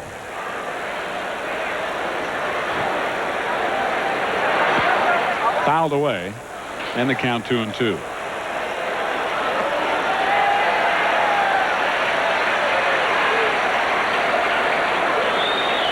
Here are the Cubs, 19.5 games behind the Mets, not playing good baseball. Here's another packed house. They're drawing as if they were in first place. Playing day games here in Chicago. What a tribute it is to the fans here in Chicago. It really is. And a pop-up on the right side. Sandberg fights the sun and squeezes it 2 away. We have often wondered, especially on a natural playing surface as it is here at Wrigley, what would happen if an infielder simply dropped the ball. I guarantee you may not get a Gary Carter and Ray Knight, but you try that with young ball players and you'll get somebody. With runners on first and second, or the bases loaded with none or 1 out, that is when the infield fly rule is in effect. And if you just simply drop the ball, the runner runs at his own risk and you'll get somebody. Somebody will make the mistake. Yep. Dunston flags down Gooden's grounder, steps on second for the force play to end the inning. But the Mets pick up a run on 1 hit, and they leave a couple. And after 3.5, it's 1-0 New York. And now here's a word from Burger King.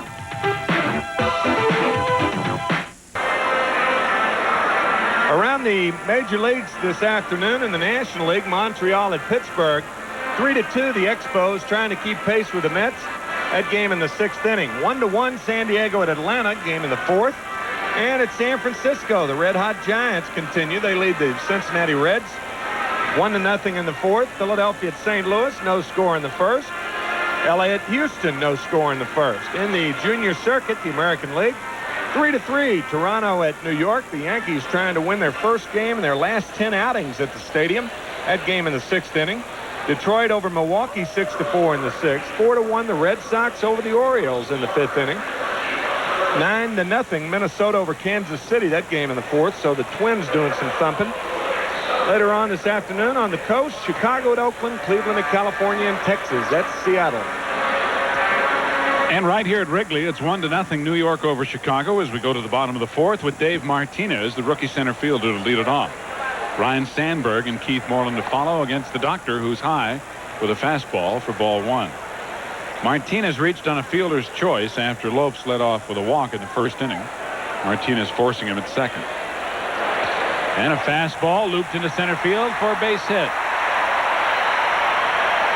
Martinez, who had been 0 for 9 against New York pitching, gets his first hit against the Mets, and he's aboard with nobody out here in the 4th. Martinez has been up twice. He has broken 2 bats, but he's 1 for 2. That one carried a little farther than that anemic little humpback liner he hit his first time up. And he hit it almost in the same place. Yeah. Well, who wouldn't trade a bat for a hit? In a minute. Ryan Sandberg flied to deep center in the first inning, 0 for 1.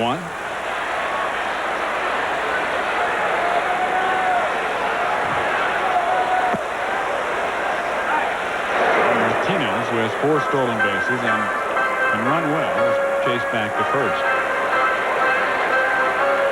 The Cubs have managed 2 base hits now off Dwight. Sutcliffe had the other one.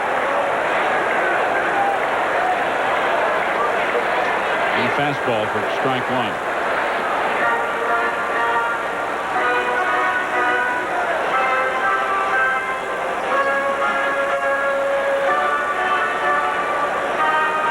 Gooden has struck out 2, has walked 1.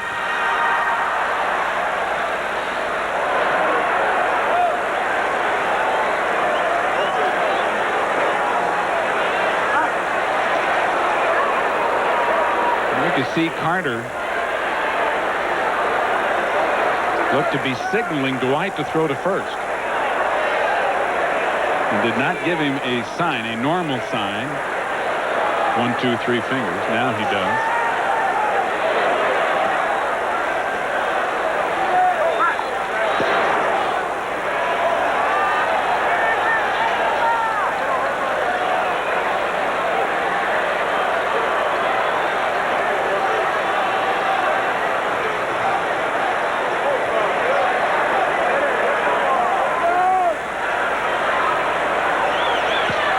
Sandberg hits it on the line to center field. Dykstra got a late jump on the ball, and it's over his head. Martinez will score as Sandberg goes into second, and the game is tied 1-1.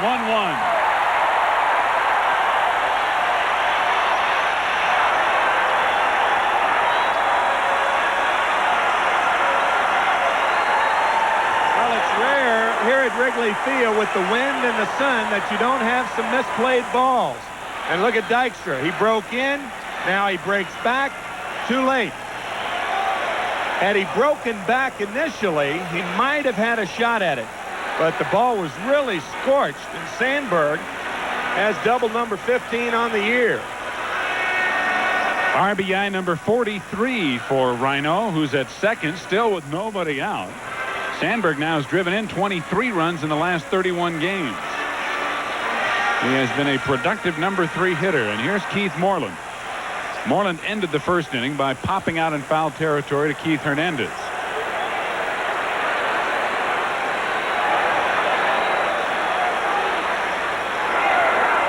Ball 1. Moreland hitting .333 with a home run against the Mets this year.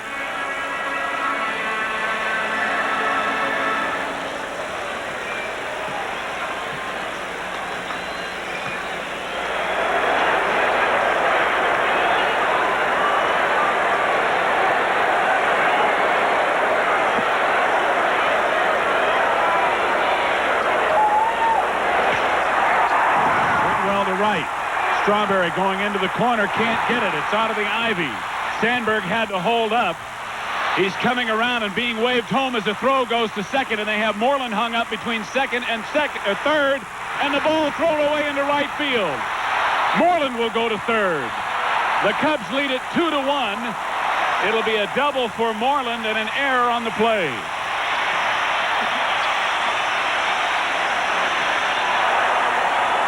Well, this is just a matter of bad baseball on both sides. Sandberg goes back to tag up at second. You can't do that. You go a third of the way. Now Sandberg breaks too late. Ruben Amaro, the third base coach, doesn't know whether to send him or not. Santana's play was home. He elects to go to third. Backman, who was the cutoff man, comes over to second for the cutoff throw. Now there's the throw by Santana. Now nobody's at second. So Santana didn't know that Backman was the cutoff man. That's another mistake. And Knight overthrows Backman. That's another mistake. 5 mistakes on that play. 1 by the Cubs, 4 by the Mets. Strawberry, I might add, threw to the wrong base. Not to the cutoff man. That started the whole problem. Right. Had he hit the cutoff man, Amaro probably would have held Sandberg at third. But the Cubs lead it 2-1, and Leon Durham takes a breaking ball low for ball 1. Durham grounded to second his first time up. The whole point of the matter, had Santana thrown home, he's got Sandberg by 15 feet. He elected to go to third, and then without realizing there was nobody to back up the play because Backman was the relay man in right field. Knight tried to throw the ball deep, but Wally was running in so fast that Wally sort of overran the throw, and it sailed over his head. So it's an error on Knight, allowing Moreland to go from second to third. And Durham hits it foul down the left field line. From the offensive standpoint, Sandberg tagging up at second base. And if Strawberry gets the ball in a hurry, which he did, then Sandberg might be out at home, and that was eventually the play. But if you go a third of the way and watch the ball, then once the catch is made, you have time to get back to second and come to third on the play. Easy. You can walk over there. If you're halfway, you're too far because then you can't get back in time and you give the outfielder a chance to recover, regroup, and throw the ball to third, preventing you from going to third base. So that play was butchered up from both ends. And a breaking ball and a beauty gets Leon Durham for the first out of the inning. Third strikeout for Gooden. Well, you talk about the simple, everyday things in baseball, and one of the phrases you hear most often is hit the cutoff man. Here's a breaking ball to Durham again. Oh, this is a deadly snake.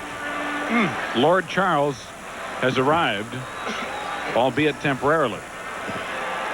Jody Davis flied out to Dykstra in right center field back in the second, 0 for 1.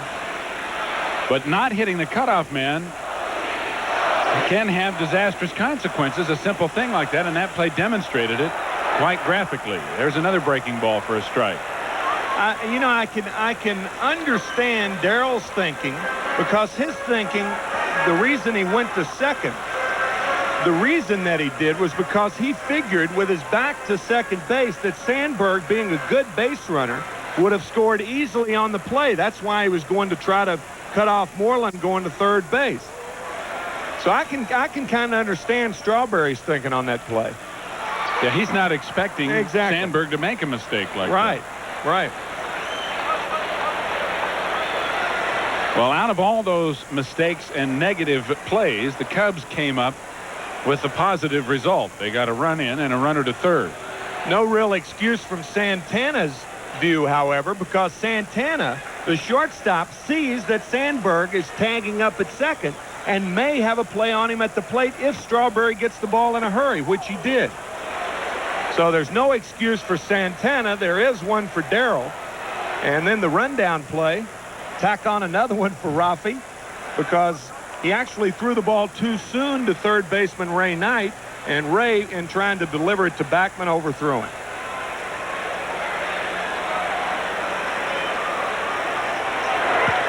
Davis rips a base hit to center field. Moreland scores, and it's 3-1 Chicago.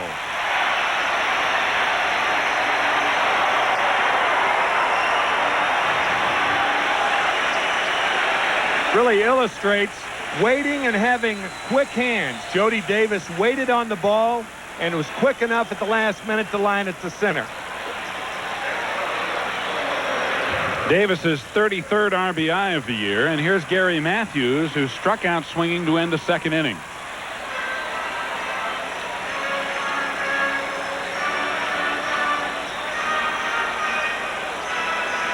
Dwight now has been touched for 3 runs on 5 hits. And 4 of the 5 hits and all 3 of the runs have come here in the bottom of the 4th inning. So Davis at first, still only 1 away. Strike 1 to Matthews.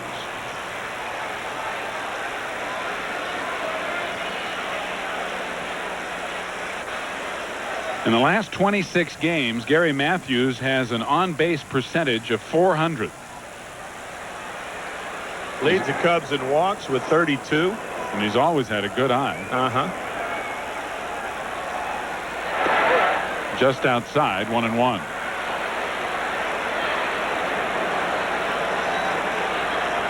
The Mets scored a run in the top of the fourth to take a 1-0 lead, but the Cubs have come back with 3 here in their half of the inning to go on top.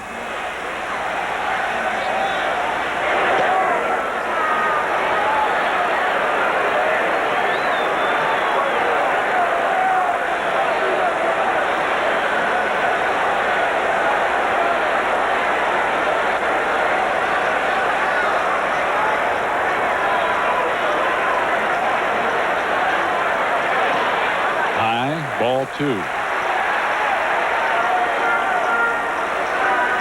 2-1 to Matthews, who checks out third base coach Ruben Amaro with a runner at first and 1 out.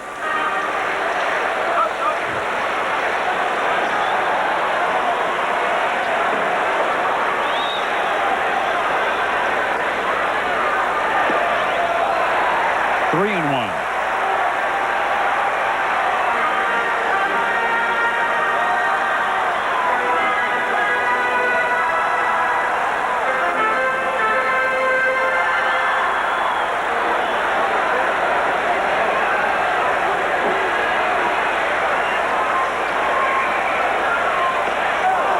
Matthews went after an outside fastball, and it's 3-2.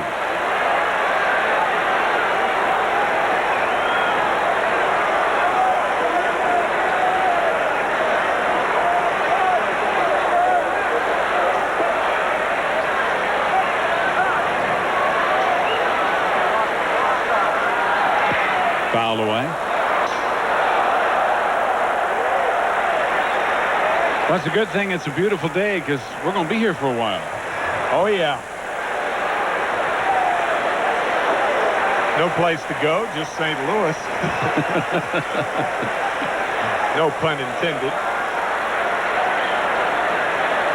I was being facetious there. I do love St. Louis. Played there for 13 years. Nice town. And we'll get there sooner or later. Oh, yeah. Ball 4. Only the second walk Gooden has issued, but it puts runners at first and second and still only 1 out.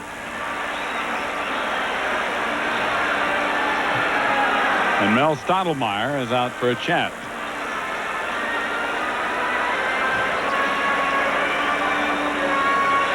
Well, 3s are certainly not a magic number for Dwight Gooden. Not only does he trail 3-1, but in his last 9 outings, he's 3-3 with 3 no decisions. 3s are wild. Yeah. And he has struck out 3 in this ball game, while walking 2 now.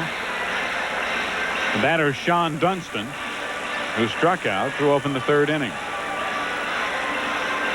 4 of the 5 base hits Gooden has allowed have been hit right back up the middle.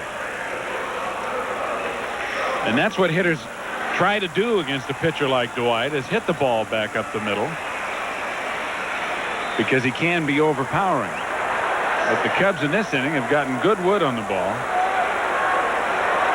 to score 3 on 4 base hits. Davis at second, Matthews at first, and a breaking ball, I guess high, ball 1.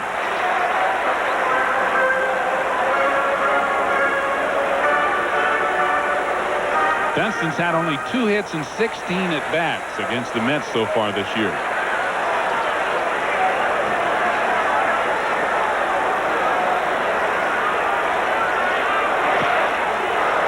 Foul back out of play.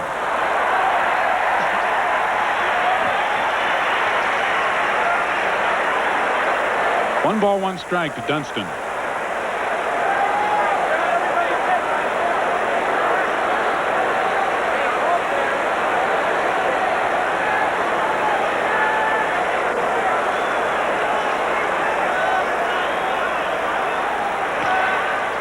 Popped up, drifting out of play behind the New York dugout.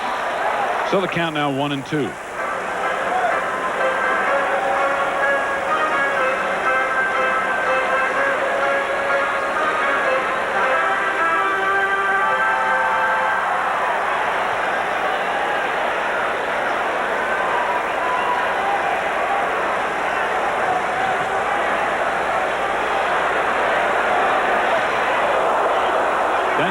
all the way around in an effort to avoid being hit.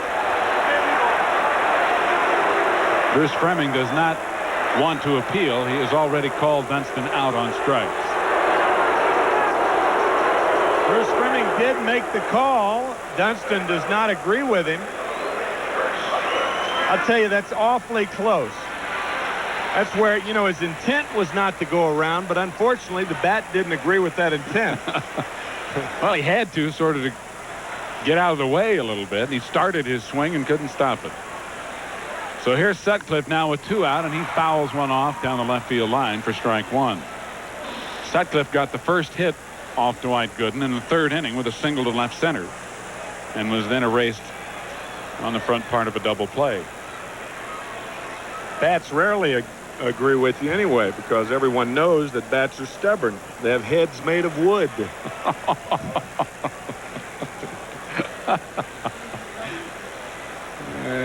Have a mind of their own. Yes. Have handles made of wood too, and you better not hit it too much on the handle. No. Even though this whole inning started off with a handle hit up the middle. That's true. Martinez did not get good wood on the ball. The rest of the Cubs followed, however, with solid base hits. Another one out of play. 2 strikes to count to Sutcliffe. Davis going back to second. And Gary Matthews, the runner at first, as Carter is out to talk to Gooden.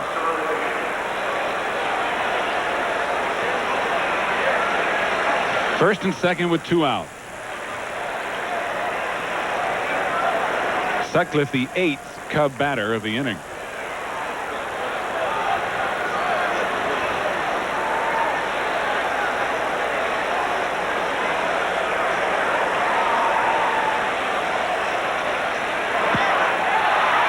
And a fly ball into short right center. Dykstra coming hard. Strawberry coming on, and they almost collide for the 2nd time in the game.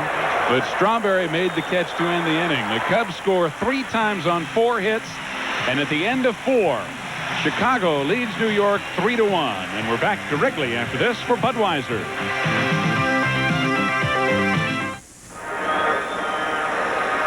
Nobody covers sports like Channel 9 with double duty from Steve and Al Albert on News 9 Primetime tomorrow at 8 right here on Channel 9. Well, that's the 5th inning already. Been on the air just 2 hours as we breeze along here in breezy Wrigley Field. 3-1. Chicago out in front, all of the scoring coming in the 4th inning. And for the Mets, the top of the order in the top of the 5th. Len Dykstra, Wally Backman, and Keith Hernandez against Rick Sutcliffe, who has given up just 3 base hits. Struck out 4 and walked 4. And Dykstra takes inside ball 1. Lenny's 0 for 2. He lined out in the 1st inning on a great play by first baseman Leon Durham, and then he struck out swinging in the 3rd. He lays off the down and in fastball, and it's 2-0.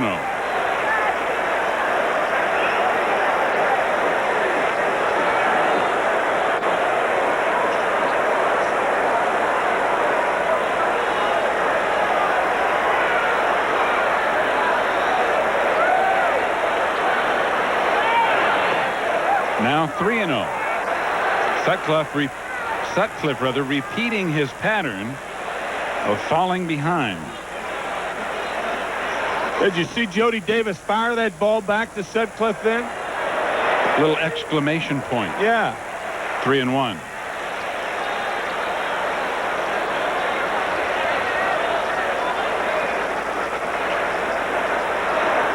Ball. Whoa. Well, Dykstra and I were both bailing. I thought it was ball 4, but it's strike 2, 3-2. You said buh, I said stuh earlier. So we both faked out.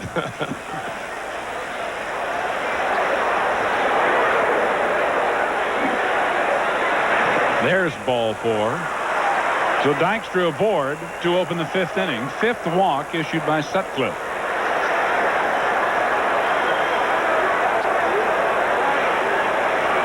And here's Wally Backman, who's 1 for 1 plus a walk. Wally walked in the first, single to right, but was thrown out trying to stretch it into a double in the third inning. Keith Moreland to Sean Dunston.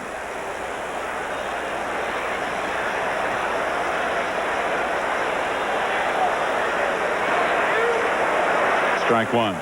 And a little snap throw to first by Davis, but Dykstra right next to the bag.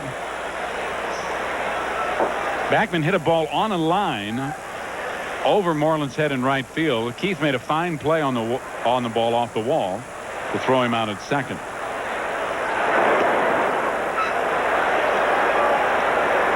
Dykstra with 16 stolen bases.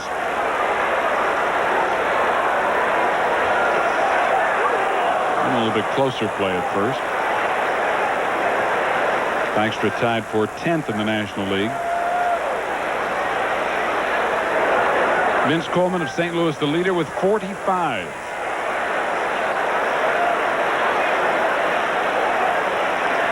Wally shortening up on the bat, but taking, and the count 1-1.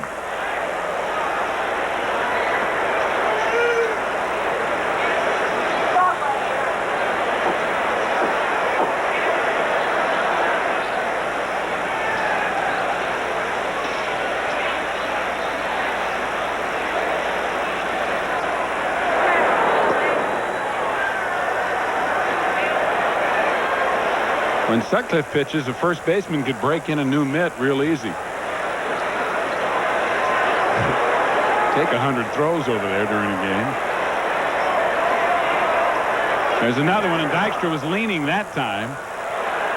He and Durham collide as the ball popped out of Leon's glove.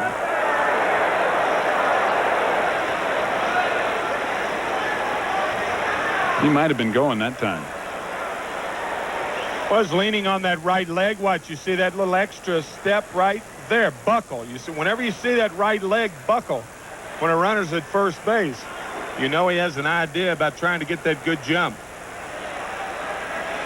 1-1 to count to Backman.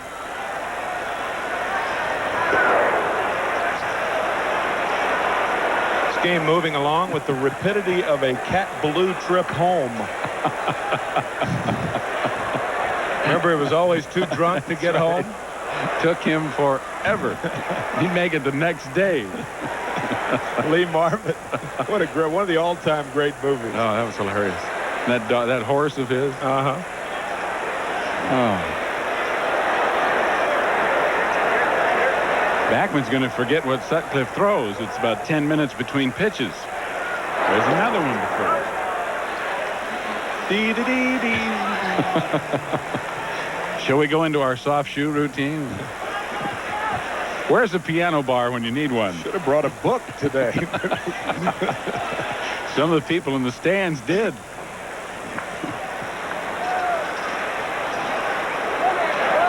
And Wally fouls it back. Now it's 1-2. Speaking of books, I remember Davy Johnson, who used to read those paperback Louis L'Amour novels. Still does. Yeah, still does. I was kidding him one day. I said, this was when we were members of the Philadelphia Phillies. And I said, Davy, why don't you trash those paperback novels and pick up something a little bit more sophisticated? He said, I have read classics. I said, like what? He said, War and Peace. I said, you read War and Peace? He said, yeah, Toy Store. Leo Toy Store. Toy Store. Toystore. So Leo Toy Store is one of the great Russian novelists. Tolstoy is not easy to say anyway. Toy Store. I love it. That's a classic in more ways than one. This Leo came to the United States and opened up a business. Tolls for us. No, tolls are us. Tolls are us, yes. Yeah, I butchered that one. It's not easy to say. It's still 1-2. Oh, they got the extra picked off. Well, perhaps all that throwing over there finally pays off for Rick Sutcliffe. Dykstra's out 3-6 or 1-3-6. It'll go as a caught stealing. Dykstra is caught and tagged out by Dunston. So a good job of throwing over there by Sutcliffe, and a bad time to get picked off when you're trailing by 2 runs.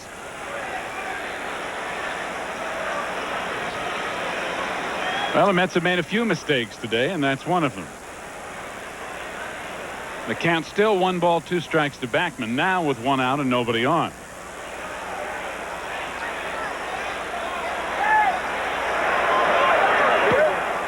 And another foul, still 1-2. Wally's now hit in 15 of his last, make that 13 of his last 15 games with his base hit in the 3rd inning. Entered the game hitting .331.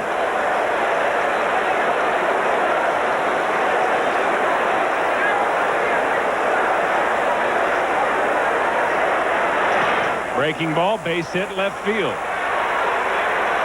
So Backman 2 for 2 plus a walk, on base all 3 times, and he's at first with 1 out for Keith Hernandez. Good hitting by Wally Backman. The breaking ball away. He rifles it to left, and that again points out what a critical pickoff move that Sutcliffe had at first base, picking off Len Dykstra. Gene Michael going over the stats. He's still learning the league and to a certain degree his own team. Hernandez takes outside, ball 1. Keith is 0 for 2. He lined to left in the first and grounded to Durham at first unassisted to end the 3rd inning.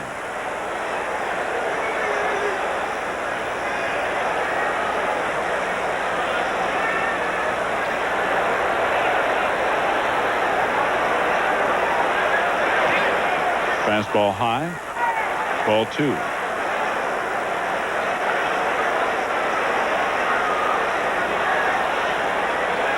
Hernandez has hit the Cubs well so far, hitting .333 with a home run going into this at bat.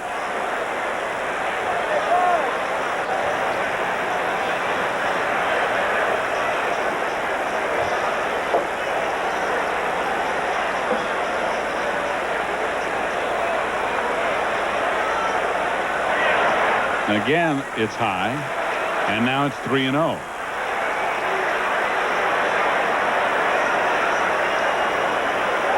Sutcliffe had success at first base in this inning, but he has yet to have any success at home plate. Backman chased back. Why throw over there now? The count's 3-0. Backman's not going anywhere with the count 3-0. He's in the habit of throwing over there. 3-1. And Sutcliffe wants a different baseball. Dykstra led off the inning with a walk. And after an interminable number of throws to first, was finally picked off. Backman then singled. And the count 3-1 to Hernandez.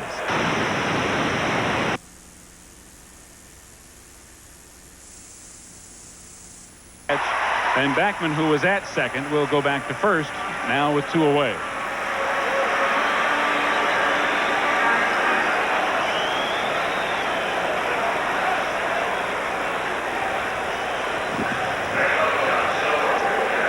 So the batter, Darryl Strawberry, who is 0 for 1 plus a walk. Darryl scored the only New York run when he walked to lead off the 4th, stole second, and was driven in on a single to center by Ray Knight. Chicago leading 3-1. We're in the top of the 5th inning.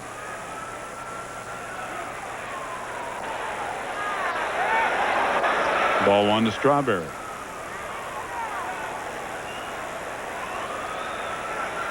Very dangerous Darryl Strawberry with that wind blowing out.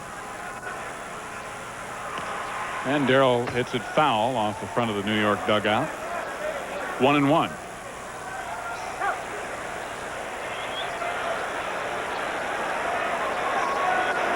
Strawberry with 3 home runs in 1 ball game last year in this ballpark. Ball 2.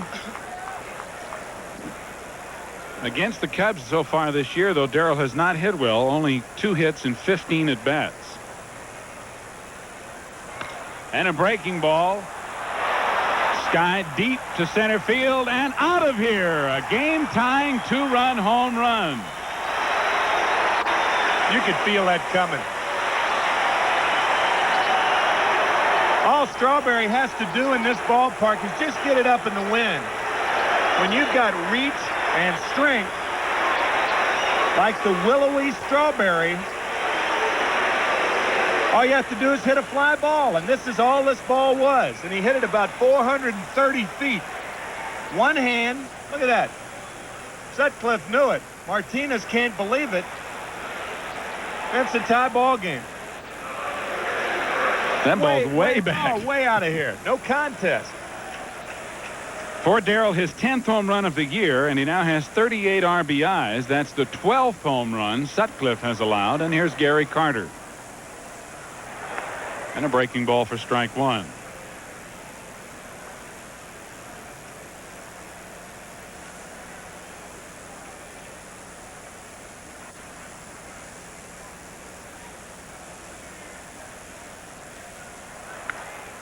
Ground ball to short. Dunston on the short hop fields it well, and short hops Durham at the other end, who also fields it well, and the inning is over. But the Mets come right back with two on Strawberry's two-run home run to tie the game up. And in the middle of the fifth, it's 3-3. We're back after this for Manufacturers Hanover. 3-3, Cubs and Mets here from jam-packed Wrigley Field on a beautiful day in the Windy City as we go to the bottom of the fifth inning. And that game-tying home run by Strawberry happened to be his first base hit off Rick Sutcliffe. He was 0 for 16 with 8 strikeouts prior to that home run in the top half of the inning that tied this ball game up. And as we go to the bottom of the fifth, back into caller once again, here's Tim McCarver. All right, Steve, thank you very much. Looks like a Leroy Neiman sketch right there, huh? Little computer graphic for you. Very nice. Well, throughout his career, he has been a computer. 49-16 lifetime. 8-3 this year with a 2.60 ERA. He'll be facing Davey Lopes, who is 0 for 1 and a walk. Ball one. Speaking of offers, Lopes is 0 for 8 lifetime against Gooden. 3-3 ball game. Foul ball, 1-1. Right in a beer cup, it looked like. 2 points on that one. What a job this guy's doing for Chicago at the age of 40. Lopes hitting over 300 and 362 in his last 24 starts.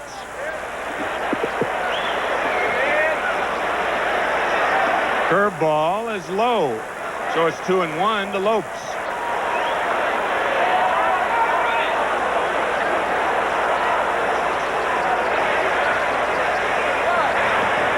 Ball 3, 3-1. Gooden has walked 2. He has struck out 4. Cubs have 5 hits. The Mets with 9. It's a 3-3 game. Rip. Nice play by Knight. And he throws to first.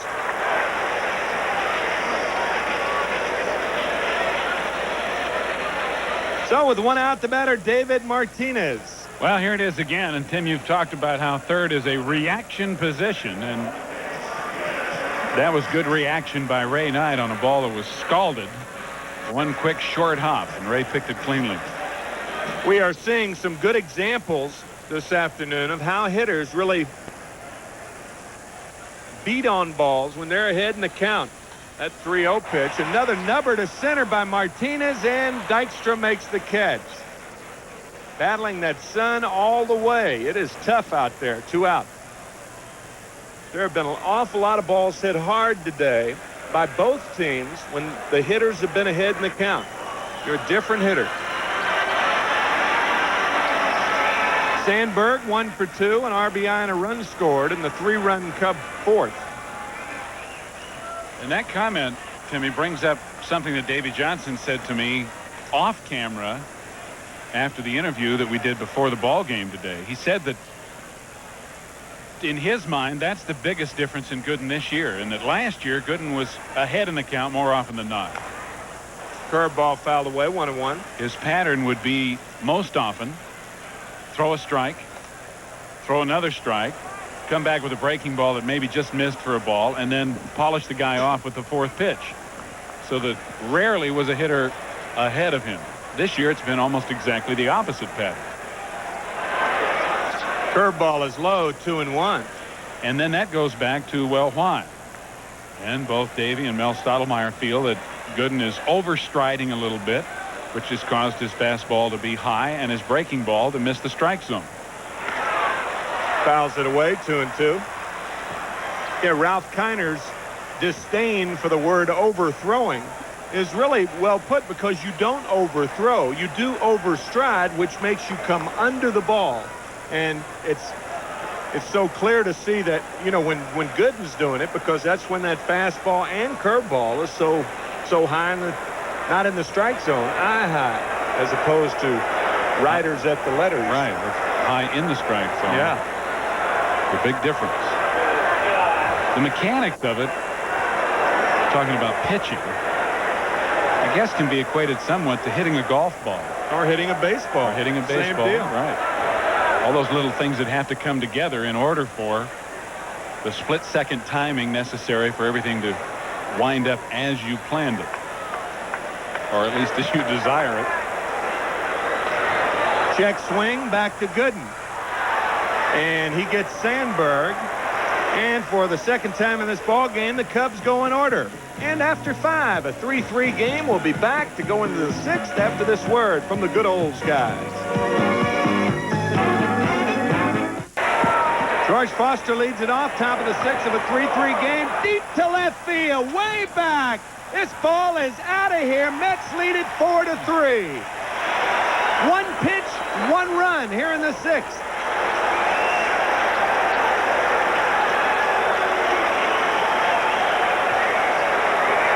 About going up, looking for a pitch, getting it, and doing something with it. Mercy. George obviously got what he was looking for, and he handled it. Not only did he handle it, he hammered it. Breaking ball right about thigh high over the middle of the plate. And the only question when it left the bat was, would it stay fair? And it did not. Curve and went right straight out over the left field wall. That's second home run of the game, and the 13th Sutcliffe has allowed this year. And the 3rd given up to the Mets. Dykstra, Strawberry, and Foster have all homered against Rick Sutcliffe. David Gumpert up and throwing for the Cubs as Ray Knight fouls it away, 0-1. Foster now has 9 homers and 21 RBIs in the last 27 games. Most of George's hits lately have been balls that have left the ballpark. 13 of 28 of his last 28 hits have been home runs. See that stat on Greg Nettles, by the way, in the paper the other day? Yes. Isn't that amazing? He's not hit a double or a triple this year. 37 hits, 25 singles, 12 home runs. It's amazing. 1-1 to Ray Knight. 4-3 New York lead. Fouls this one out of play. 1-2. Nettles does not run well, but you'd think in some of these big National League parks he'd get one in the gap and be able to get down to second base. But no.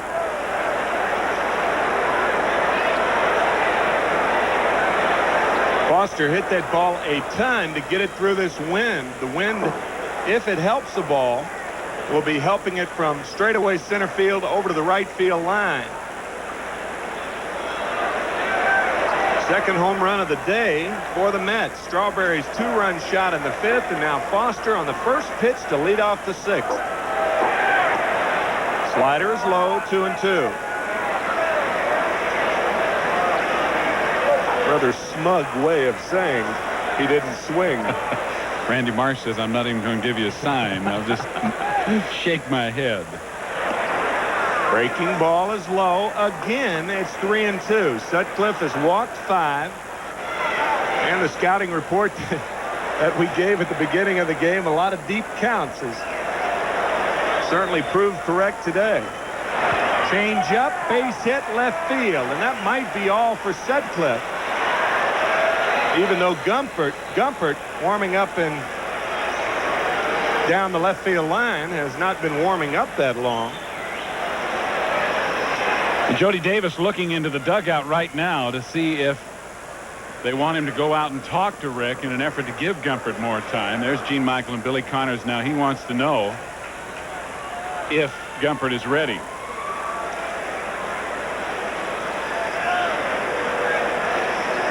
Rafael Santana, he doubled in the second and popped to second base in the fourth. 1 for 2. And it's 1-0. A good time for the hit and run. We'll see if Davy Johnson uses it. 1-0. Knight at first base. And there he goes. Breaking ball, swing and a miss. And Knight is going to be safe at second base.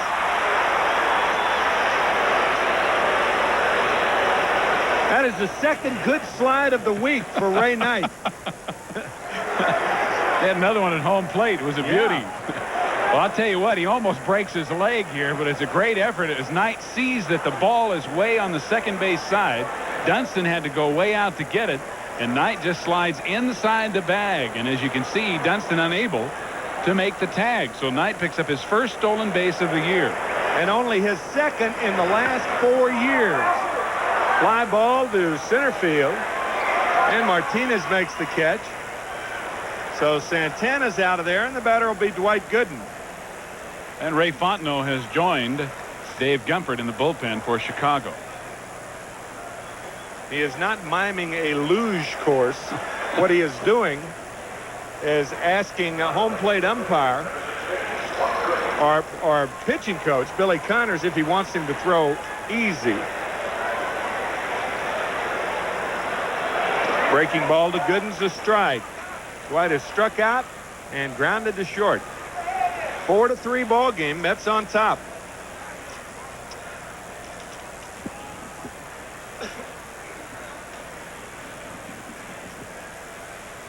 Another breaking ball. High chopper to Davy Lopes. Gotta hurry. He makes the catch, and Knight alertly comes to third on the play. So there are 2 out. Knight at third. And the batter will be Len Dykstra. You know, fans, there's only one thing better than a Mets win, and that's celebrating that win with an ice-cold Budweiser. Mets fans, this Bud's for you. Our pal a couple of booths away is a Cub fan and a Bud man, Harry Carey. Is that a great slogan and commercial? Great commercial. It Harry really is. singing and dancing in a Blues Brothers outfit. A la Dan Aykroyd and the late John Belushi. Breaking ball is low to Dykstra. I don't think Broadway has called yet, however. No.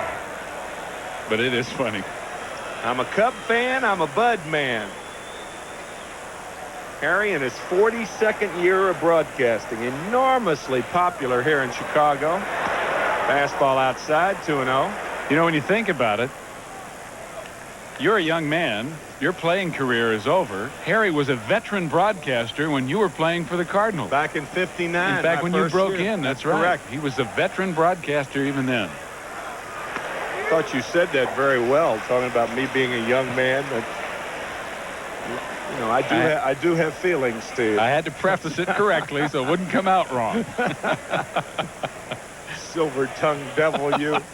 2-1 to Dykstra. Well hit to right field. Moreland back, and he makes the catch at the edge of the warning track. So Dykstra got it up, but didn't get under it enough. 1 run as the Mets take the lead. They strand the runner, and after 5.5, it's 4-3 New York. Now here's a word from that Budweiser.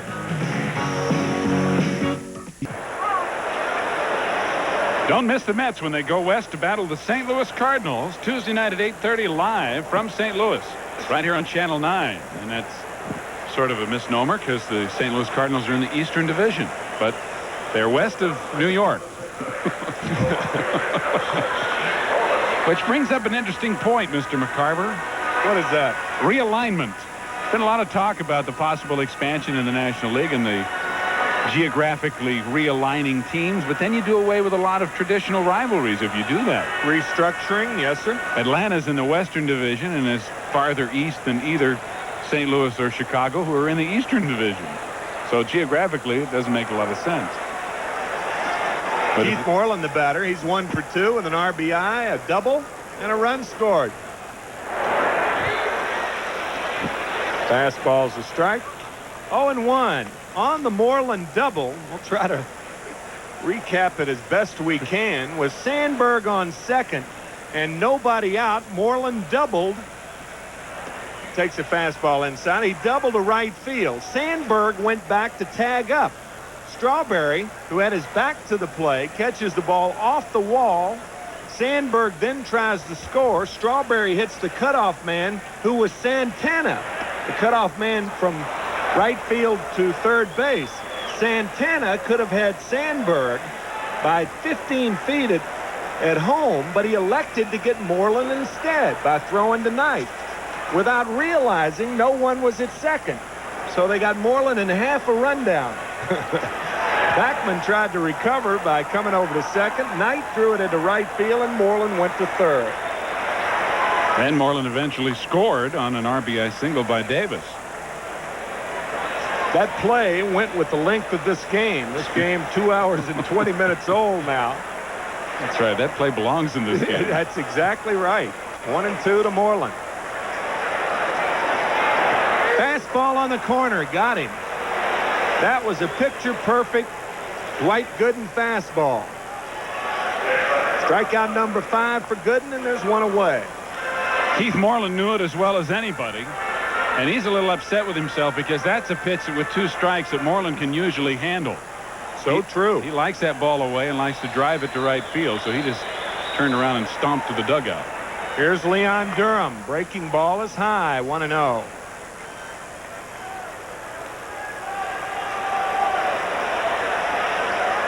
Mets took the lead in the top of the 4th with a run. The Cubs scored 3 in the bottom of the 4th.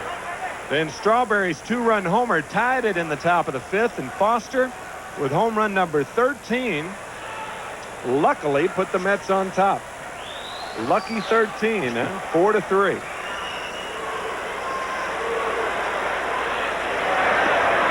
A 2-0 breaking ball for a strike, 2-1. And the wind here at Wrigley Field has shifted this inning. It is now blowing in from center field, perhaps a little bit to the right of dead center. Fastball is high, 3-1. So it's turned not quite 180 degrees, but maybe about 160 degrees from the direction in which it was blowing when the game began. Maybe Foster's blast turned it around. You've heard of guys turning the wind around. Foster hit it a ton to left field, right through the teeth of that wind. Strawberry's home run, however, was helped by the wind, no question, but not Foster's.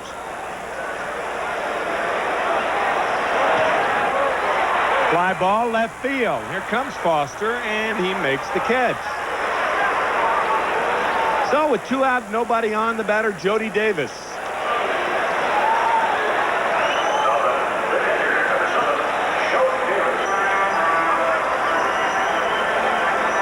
Gooden has given up 5 hits, 4 in the 4th inning, when the Cubs scored their 3 runs.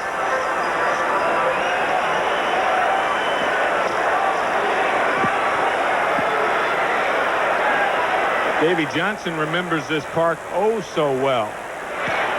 Foul ball. It was back in 1978 when Davy Johnson, trying to score on a ball from second base with Larry Cox as the catcher, as you see Ray Fontenot in your picture. Larry Cox upended Davy Johnson to give him that back problem that he has right now. That was 8 years ago, and Davy has had problems with his lower back ever since then. As a matter of fact, he had it cut on. Santana can't get to this 38 hopper that got through there, and Gary Matthews will be the hitter with Davis on first and 2 out. Well, this is hitting them where they ain't. Davis hits it off the end of the bat, but hits it right up the middle. Santana shading him a little bit toward third, unable to catch up with it. And it's unusual on this infield for a ball to go through like that because the grass is so high. You get down in the dugout and you look at guys walk through the infield and you can't see their shoes. They look like they're all Walking around with no feet.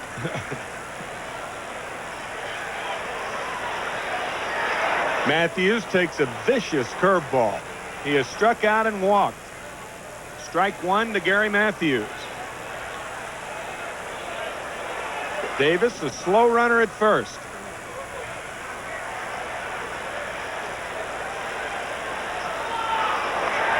Ball one, 1-1.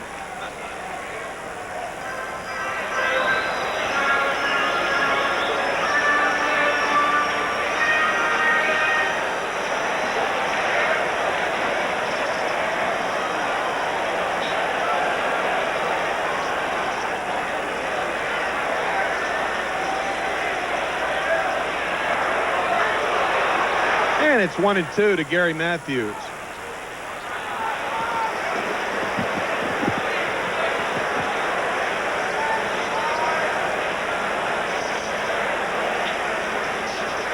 Four to 3, New York on top, bottom of the 6th inning. Davis at first, 2 out.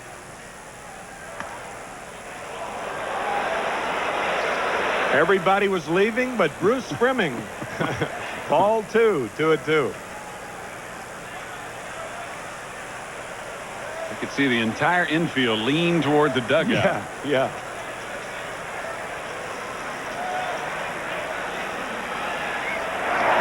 Fastball is high. That's why that 2-2 pitch with 2 outs is such an important pitch. At ball 3 now will put Davis in motion. And on an extra base hit, Davis could score. Sean Dunston, the on-deck batter.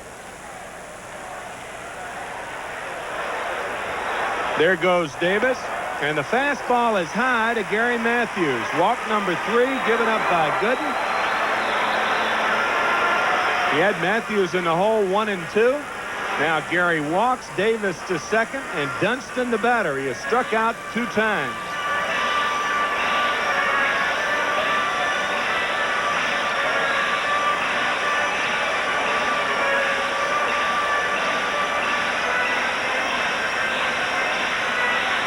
They just changed signals. You could see Backman confab like that with Davis at second base, a catcher. And evidently the Mets feel like their signs have been pilfered of late. The incident against the Expos the other night. Mike Fitzgerald, their catcher, on second base with Mitch Webster, the batter. Well, it looks like the Mets have done a little sign rearranging. Fastball is high to Dunston. Remember, he struck out 2 times today and is 2 for 17 against the Mets this year.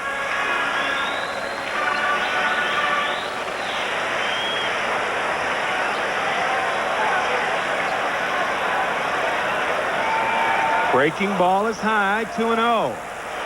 This is a guy that you have to make hit his way on. Dwight Gooden cannot afford to walk Dunston, given those 2 points you just made regarding his current hitting against the Mets. Swings at a bad ball. A typical over-anxious attitude of a youngster. Oh, what a player he is going to be, though. He is a fine-looking player. 8 home runs, 31 RBIs for Dunston this year. Entered the game batting .286. Runners at first and second, 2 out, and 2-1 to Dunston. Fouls it back.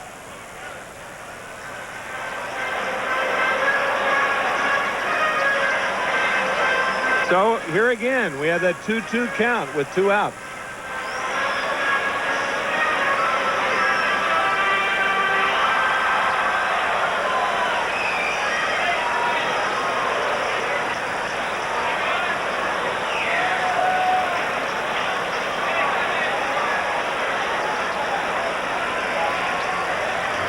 Fouls another one back. So we'll do it again. Still 2-2 to Dunston.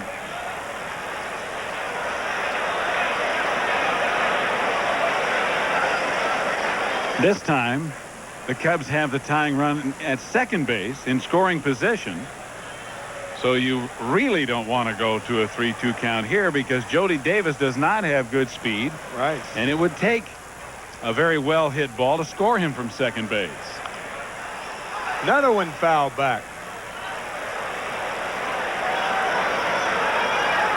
Dunstan's walked only 13 times this year while striking out 49 times. So he will chase the bad ball. Struck out a couple of times yesterday on curveballs by Ron Darling. The Mets winning yesterday's game, of course, 5-2. Roger McDowell, the first Met pitcher ever to go 7-0. Runners at first and second, 2 out, 4-3 Met lead.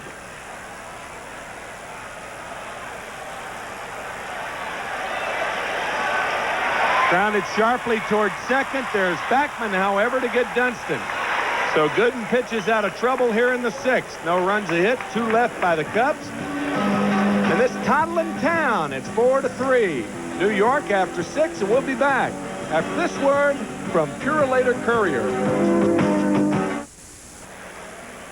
This Friday at midnight, Channel 9 presents a beach blanket bingo goes to the Alps when the Cannes Film Festival screens an exciting tale of ski bunnies loose on the slopes. Don't fail to miss Ski Fever, coming up Friday night at 9. Wow. Well, as we go to the 7th inning with the Mets leading 4-3, here's a guy that I know will be glued to the TV set for that Ski Fever movie, Ralph Kiner. Okay, Steve. I just got back from shaving.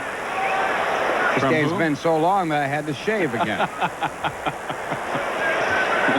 Have to do the post-game show with 5 o'clock shadow, and it'll be 5 o'clock by the time this game's over. And Rick Sutcliffe starts off Wally Backman with a fastball and gets a called strike. Wally perfect today, 2 singles. He also has walked. Sutcliffe has given up 4 runs on a total of 6 base hits. And he comes back, and Backman back again. So Wally with a perfect day going. Well, you just can't say enough about the job that Backman has done, whether he's batted first or second. Hitting close to 340 now on the year as Gene Michael is out, and I think that's going to do it for Mr. Sutcliffe. Sutcliffe was through after this inning anyway, with the Mets leading by a score of 4-3. He was due to be the leadoff batter, but now Michael making a quick change, and he is going to the left-hander without making a double switch. So while Fontenot comes into the ball game, look to use the opportunity to hear this word from 9X. Fans, let me tell you about the Garcia Vega Grand Slam drawings. You don't have to buy anything to enter. Your entry will be good for each of the drawings. During every televised game through the month of July, a winning fan will be announced and awarded a box of Garcia Vega cigars, 2 seats to a Mets home game, a Mets Garcia Vega lighter, and an autographed baseball. To enter, send in the Garcia Vega Grand Slam entry blanks available where you buy cigars, or send us a postcard with your name, address, and phone number. Just send them to Grand Slam, Shea Stadium, Flushing, New York, 11368. Entrants must be 18 or older and cannot be employees of the Mets, General Cigar, its agency, or WOR-TV.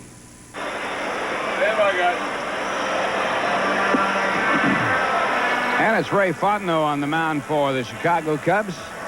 Fontenot making his 30th appearance of the season, a record of 3-3 and a 3.19 ERA. He's picked up 1 save.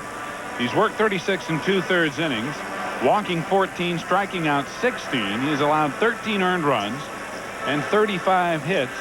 Among those 35 hits, just 3 home runs in his 36 2/3 innings of work. Fontenot last year with the Cubs, used as a starter and a relief pitcher, was 6-10 with no saves. Appeared in 23 ball games. Arrived in Chicago from the Yankees. And he'll be working to the left-hand hitting Keith Hernandez. Hernandez in this game 0 for 3.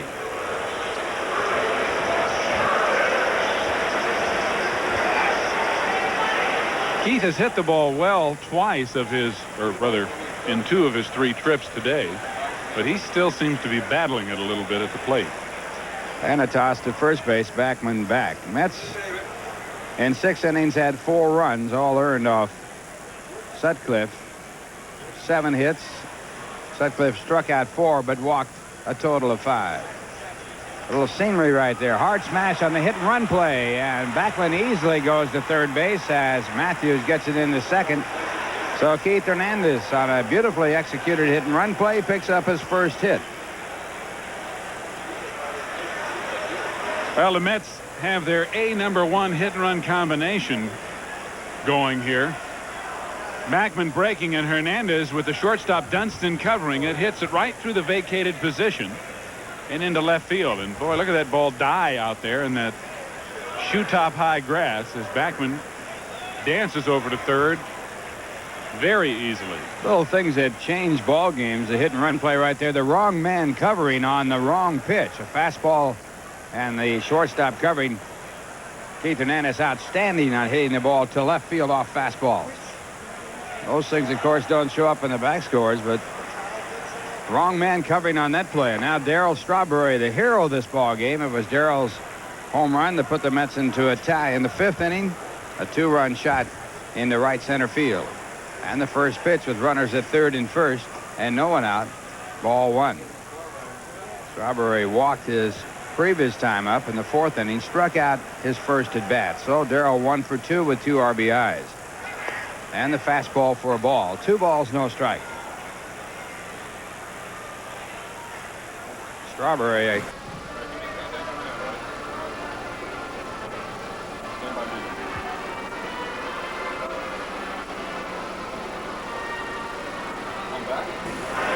Dave Gumbert, the new pitcher for the Cubs, just brought up from Iowa of the American Association Friday. Gumbert has no record this year in the big leagues, although he has pitched for Chicago in the past. He was 2-1 with the AAA Iowa affiliate with a 2.25 ERA in 28 relief appearances. He struck out 33 while walking just 7 and only gave up 11 earned runs in 44 innings of work. So he pitched effectively down there. And Gumbert with a double switch on. Thad Bosley has gone into the ballgame to play left field and bat in the 9th position. Mets have runners at second and third. Make that second and first. Hernandez the runner at second base. Strawberry the runner at first. And the batter is Gary Carter. Carter in this game 0 for 2 with a walk.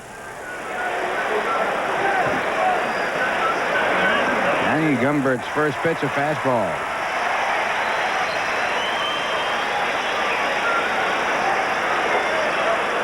Cook is closed on Sutcliffe.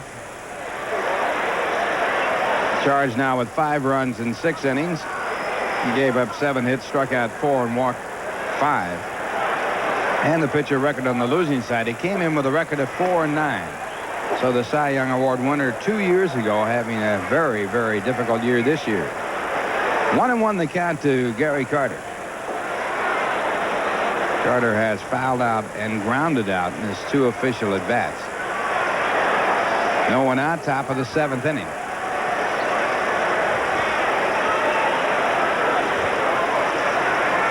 And it's ball 2. 2 balls and 1 strike. Gumbert last year with Chicago was 1-0 with a 3.48 ERA in 9 relief appearances. He did also pitch in 1983 and 82 briefly at the end of the season with the Detroit Tigers before being traded to the Cubs. Runners at first and second base. No one out. 2 ball, 1 strike count to Carter, and Gumbert can't get together with Davis on the signs.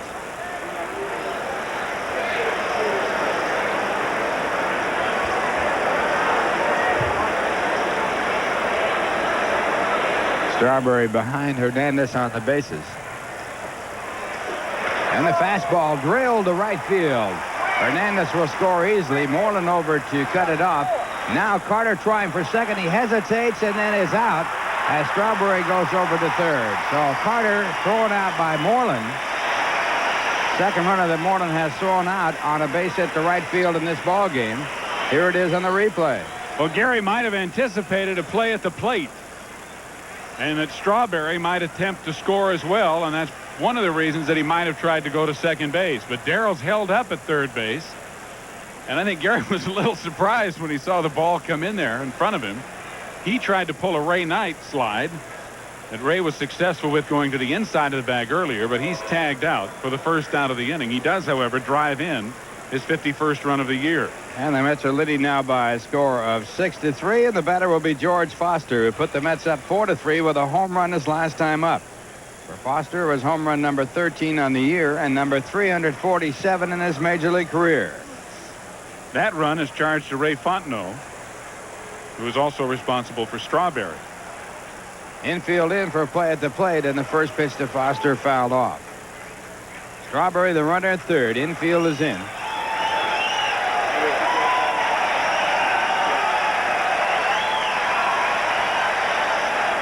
And the fans here applauding one of the ball girls who retrieved that foul off Foster's bat. They were doing a little more than applauding, though, weren't they? I would say they were admiring at the same time. Expressing their admiration. Strawberry ready to break from third, and the pitch in the dirt. Good play by Davis. 1 ball, 1 strike. Mets with 4 consecutive hits with their first four batters. The only out was Carter trying to stretch out a double into second base, and that ball low, and it's 2 balls and 1 strike. Dave Gumbert, the third pitcher used by Gene Michael.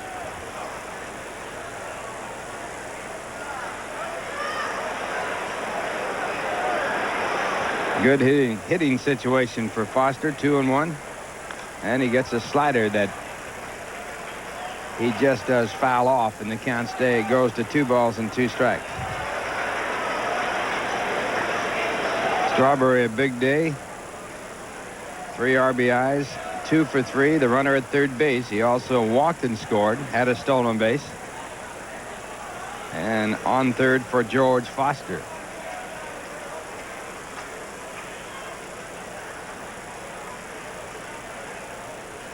Two and 2 the count. And the fastball for ball 3. Full count to George Foster. On deck batter Ray Knight. Gumpert brought up Friday, as you mentioned, Ralph, and when the Cubs decided to do that, they sent Jay Baller down to Iowa. Baller had been ineffective. And a slider top foul. Nice play on it by Bud Harrelson. He's made a few. Made a few that counted. But the Cubs have had so many problems with their bullpen. There's Buddy. That they had to do something. And outside of Lee Smith, they just haven't had anybody who's been able to get anyone out with any consistency. They're hoping that Dave Gumpert can do that. And the Mets got to Smith yesterday. Bill Robinson, the coach at first base. And the fastball hit foul off to the right side. So Foster fights off the fastball, fouls it away, so the count will stay at 3 balls and 2 strikes.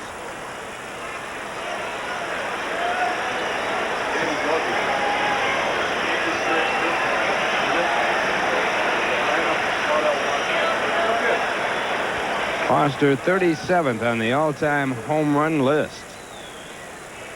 Picking up 347 his last at bat.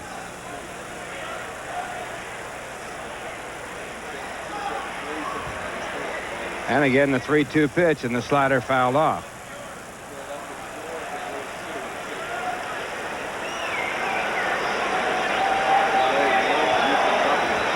George, with his 13th home run today, has tied Gary Carter for the club lead in home runs.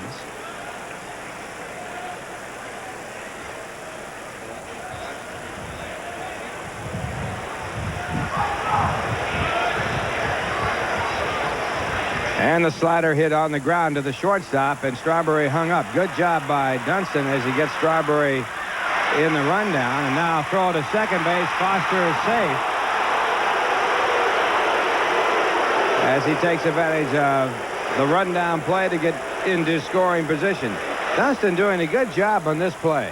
Well, what you want to do is run right at the base runner, and that's what Dunston does, because then you don't give the base runner an opportunity to break. And he runs Darryl back. All he has to do is toss to Davey Lopes, who makes the tag, and Foster, hustling, is just barely in ahead of Sandberg's tag at second base. But a good job by George to get down to second on the play on Strawberry. So the Mets lose 90 feet on the play. But they still have a runner in scoring position with Ray Knight the batter. Now Knight's going to be walked intentionally to get to Rafael Santana.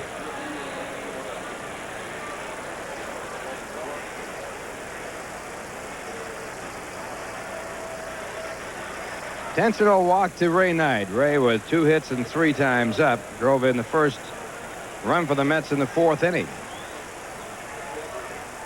Mets took the early lead, scoring in the 4th inning.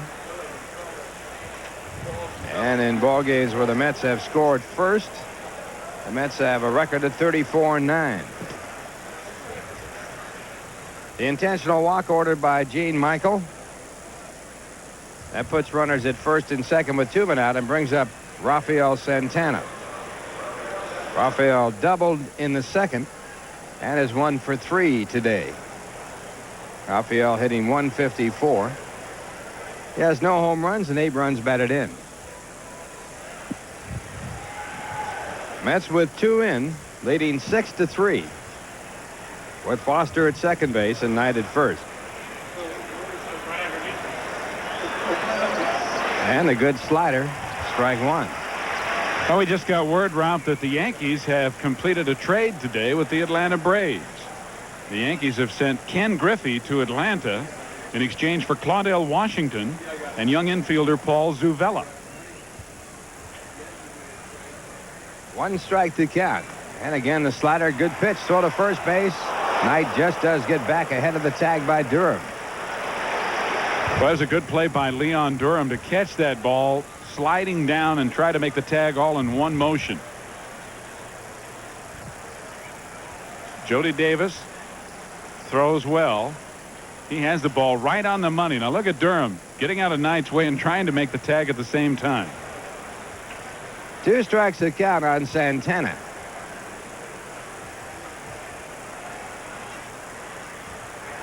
And the slider for a ball, and that's 1 ball and 2 strikes. Zuvella has been up and down with the Braves, hasn't shown too much. Of course, Claudell Washington, a veteran ball player, played in the American League with the White Sox. Claudell hurt most of this year. So Ken Griffey no longer a Yankee, and that pitch fouled off, so the count will stay at 1-2. Comes back to the National League. Griffey once lost a batting title to Bill Madlock, who was with the Cubs at that time when Madlock went 4 for 4 the last day of the season. Griffey was sitting out the game, trying to protect his batting lead in the National League, was inserted in the ball game too late and didn't win.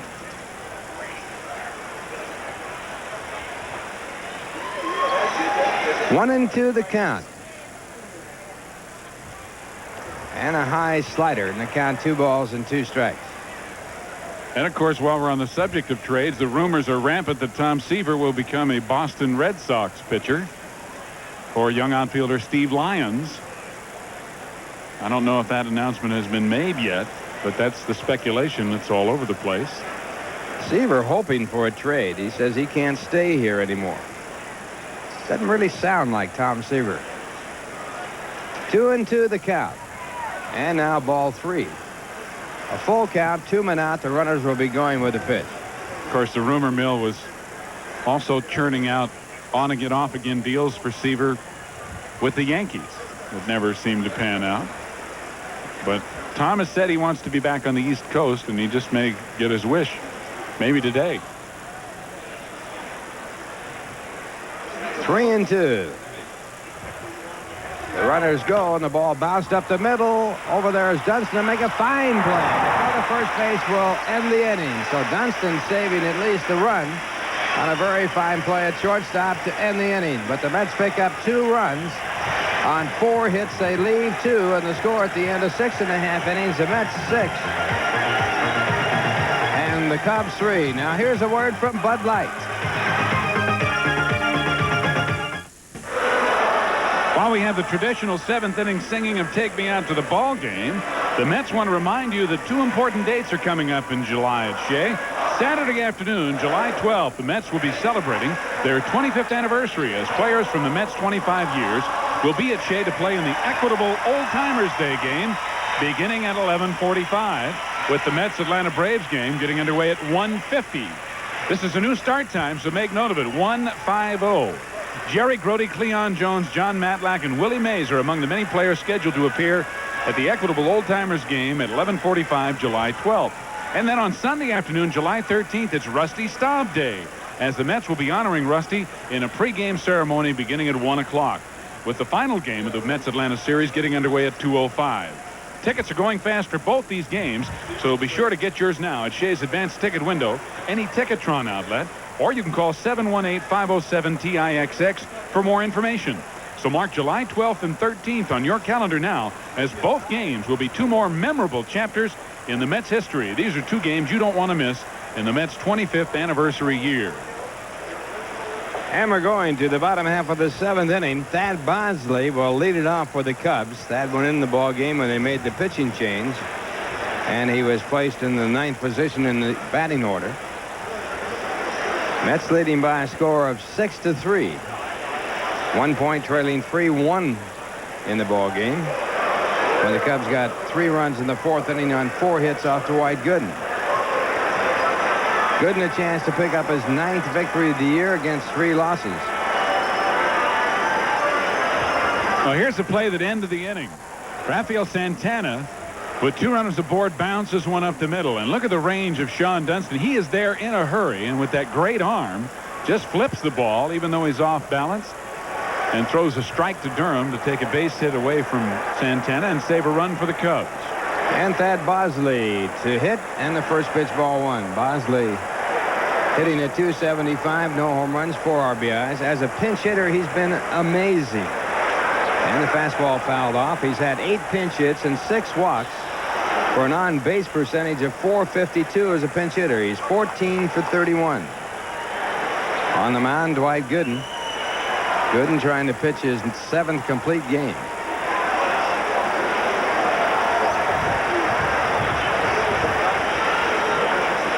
And the fastball just low on the count. 2 balls and 1 strike. I was talking to Dwight at the hotel this morning, Ralph, and some guy mentioned to him that he hoped he got a couple of hits. And Dwight and I were talking about getting 4 at-bats. Which means a complete ball game. And Bosley continues his superb pinch hitting as he gets his 9th pinch hit, leading off here in the bottom half of the 7th inning.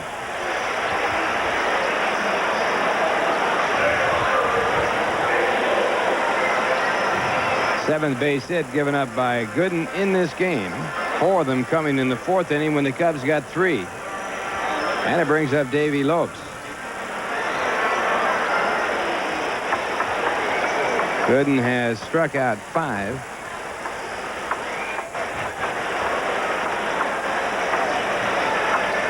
And he has walked 3. Lopes 0 for 2 out on the fine play by Ray Knight his last time up. And the curveball for ball 1. 40-year-old Davey Lopes.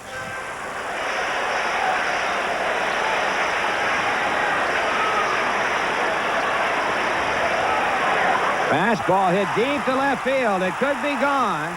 Oh, Foster's there. It's in the well, and Lopes lines out to Foster. Well, the difference in this ballpark is that well in left field, and it was well for the Mets that it was there. Davey did not really get under that ball either. He hit that on a line, and even if it had been not pulled into that well, it might have hit off the top of the fence. I mean, that ball never got above, I don't think, 20 feet going out there. So the line out for the out. Bosley back to first, and the batter will be Dave Martinez. Martinez with a bloop base hit in 3 at-bats. It was his bloop hit in the 4th inning that started the 3-run rally for the Cubs. Bosley, the runner at first base.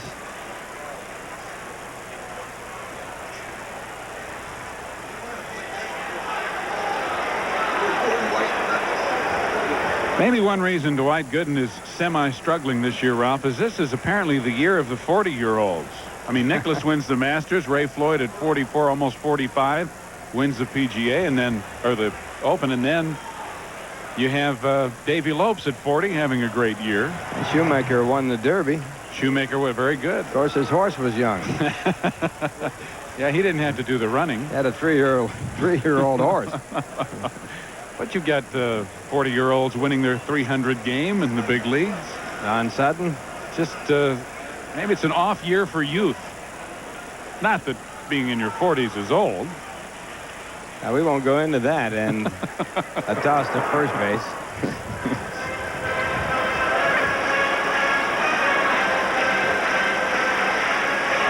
Dave Martinez got his first hit against the Mets in 10 at-bats when he singled in the 4th inning. He had been 0 for 9. This one hit in the air to left center. Foster right there. And George makes the play. Bosley back to first base. 2 men away. 2 men away, and that'll bring up Ryne Sandberg, who has a double in 3 appearances. Flying to double over the head of the center fielder Lenny Dykstra in the 4th inning to drive in the tying run at that time. Scenic view on Lake Michigan.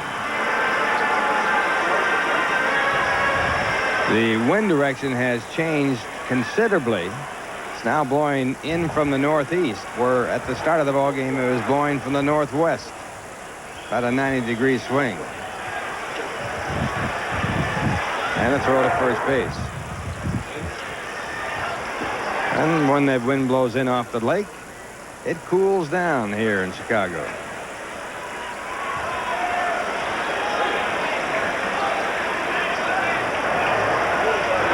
And the pitch to Sandberg, taken for ball 1.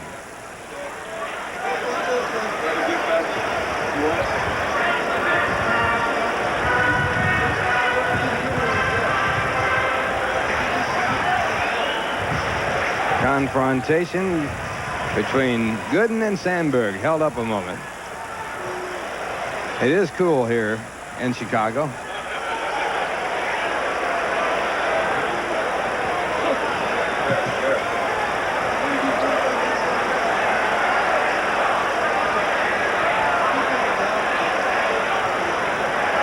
And a good curveball, a called strike. 1 ball, 1 strike. Sandberg has flied to center field, doubled to center field, and was out on a check swing back to Gooden in his 3 appearances here today.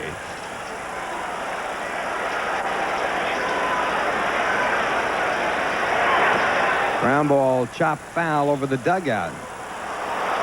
So the Cat 1-2 on the most valuable player in the National League in 1984. Backed it up with a fine year in 85. But Willie McGee became the MVP for the Cardinals winning. And Sandberg not exactly having an off year this year either. He has been very consistent. Solid ball player.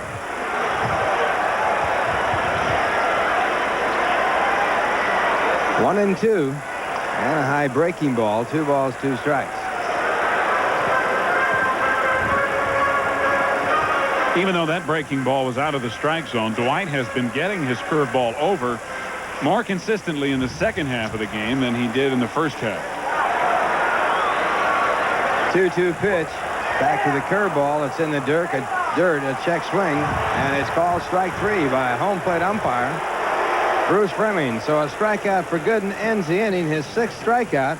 No runs, 1 hit, a man left at first, and the score at the end of 7. The Mets 6 and the Cubs 3. Now here's a word from the good olds guy.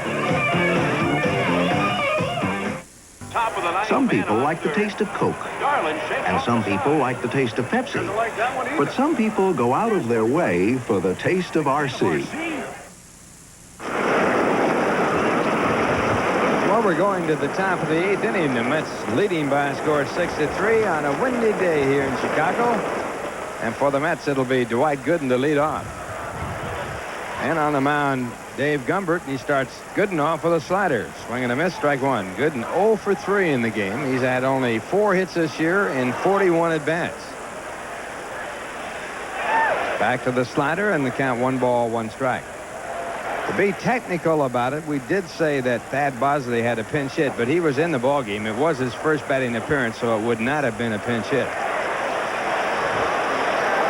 And the fastball fouled back, 1-2. Bosley getting that base hit off Gooden in the bottom half of the 7th inning in his first at bat, but he was put in the ballgame along with Gumbert in a dual switch. 1-2 to Gooden. And the slider just out of the strike zone. 2 balls, 2 strikes. Gumbert with a very good-looking slider. Late moving pitch.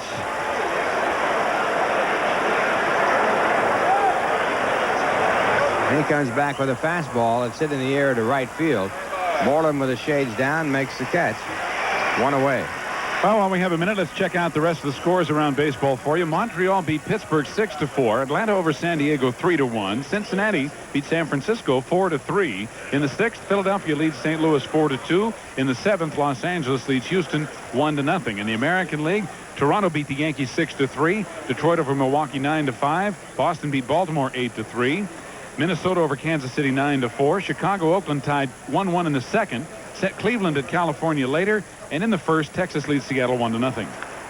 And the first pitch to Len Dykstra, fastball fouled off. Dykstra in this game is 0 for 3. Robbed of a base hit in his first at bat. Struck out his second. Walked his 3rd time up and flied to right his 4th. Batting for the first time against Gumbert. And a ground ball to 3rd. Davey Lopes at 3rd base. And Dykstra out. Well, Dave Gumbert has been impressive so far. He did allow the RBI single to Carter, the first batter he faced. But since then, he's pitched effectively. And you're right, Ralph. His slider looks like it's a tough one. And he'll now work to Wally Backman. Wally perfect today. 3 for 3 and a walk. Has scored 2 runs. Did a job on Sutcliffe, the starting pitcher. And that's Wally's job. Get on base and come all the way around. And the fastball for ball 1. And he's been doing it. In the last 43 games, he's hitting close to 350.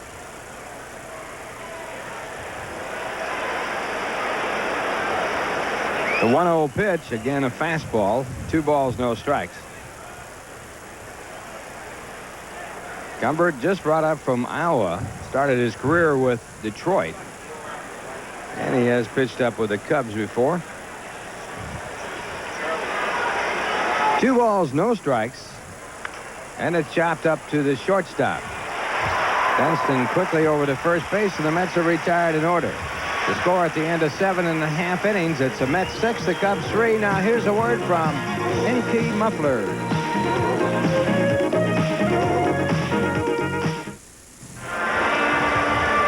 Well, we're going now to the bottom half of the 8th inning. The Mets leading by a score of 6-3, and for the Cubs, it'll be Keith Moreland, the leadoff against Dwight Gooden.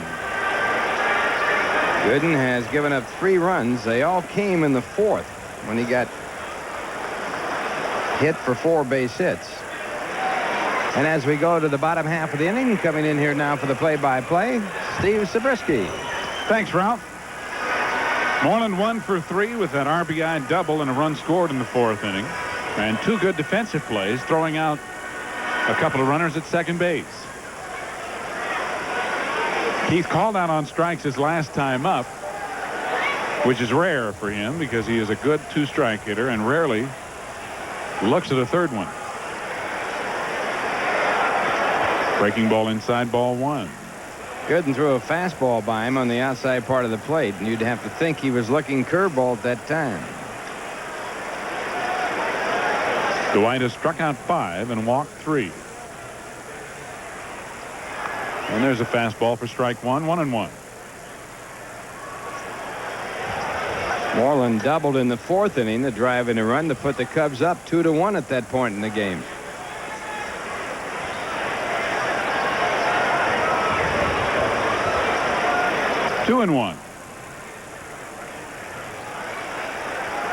Dwight gave up all 3 runs in that 4th inning. Martinez, Sandberg, and Moreland all scoring. Since then, however, he has allowed just 3 base runners, 2 singles, and a walk.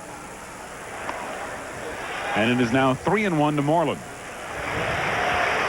If Dwight wins this ball game, he will become a 9-game winner. There are 3 10-game winners in the National League. Sean Raleigh of the Phillies, Valenzuela of the Dodgers, and Knepper of Houston. And a high bouncer to third. Ray Knight guns it over to Hernandez, 1 away.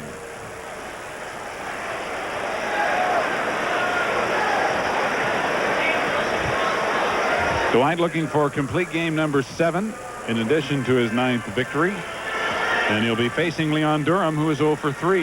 The bull has grounded out, struck out, and flied to left.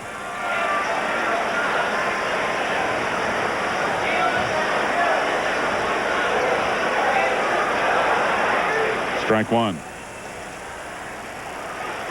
Gooden took a little something off that pitch and got it over. A little bit high, 1-1.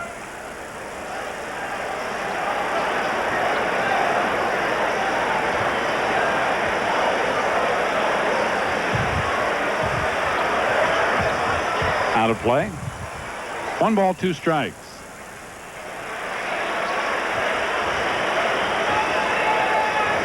Standing room only here at Wrigley, and that guy right there is one of the reasons. Although the Cubs have been drawing extremely well, Dwight continues to put a few extra folks in every ballpark. Ground ball to second. Backman, and 2 away.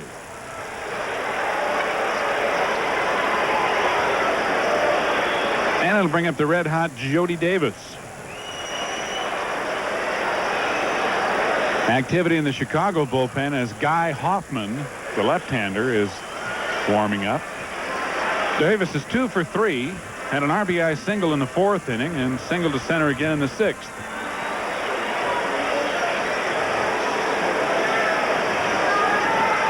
Two out and nobody on, and a 6-3 New York lead. And it's hit a ton to center field. The wind blowing it toward left, and Dykstra had to run the great circle route, but ran it down. So a 1-2-3 inning for Gooden, his 2nd in a row, and it's still 6-3 New York after 8. Now here's a word from Con Edison.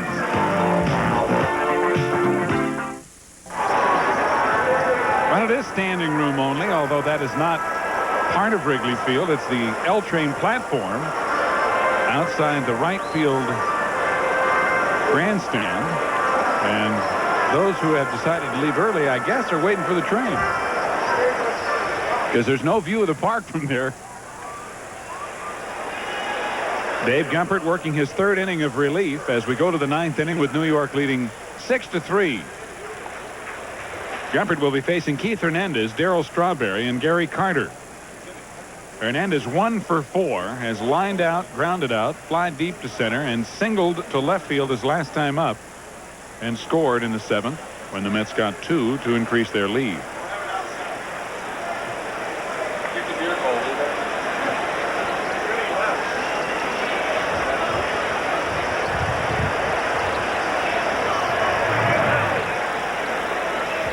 Low for ball 1.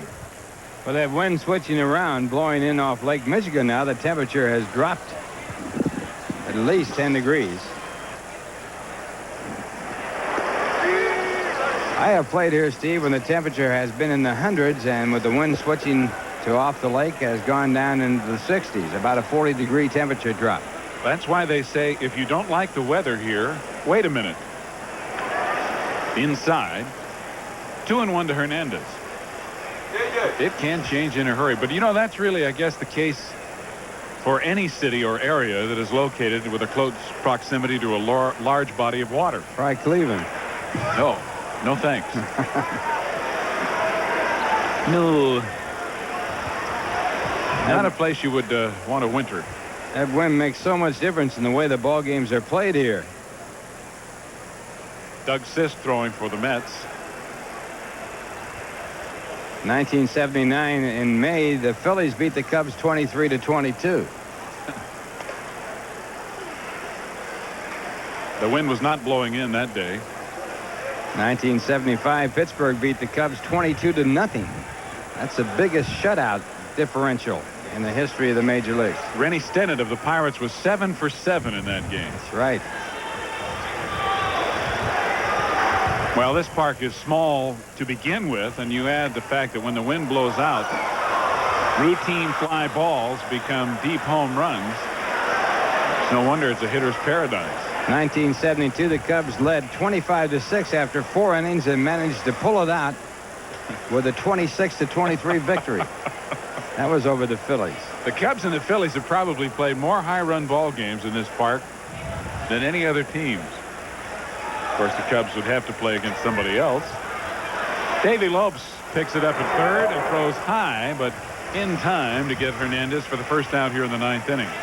No lead is really safe in this ballpark with the wind blowing out. The Cubs led 13-2 in 1976 against the Phillies. And the Phillies won it 18-16. That game in particular is what made me think that, at least in my memory, the Cubs and the Phillies have had the most football score type games here at Wrigley. Strawberry with a line shot off the glove of Davey Lopes for a base hit into left field. And Darryl, who has had a big day, picks up his 3rd base hit to go with his 3 RBIs. Well, this ball really should have been caught, but it was hit extremely hard. Lopes thought he had it. It was off his glove.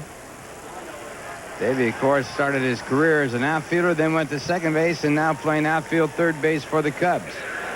Second hit off Gumpert, and the 12th hit of the ball game for the Mets. And here's Gary Carter, who is 1 for 3 plus a walk.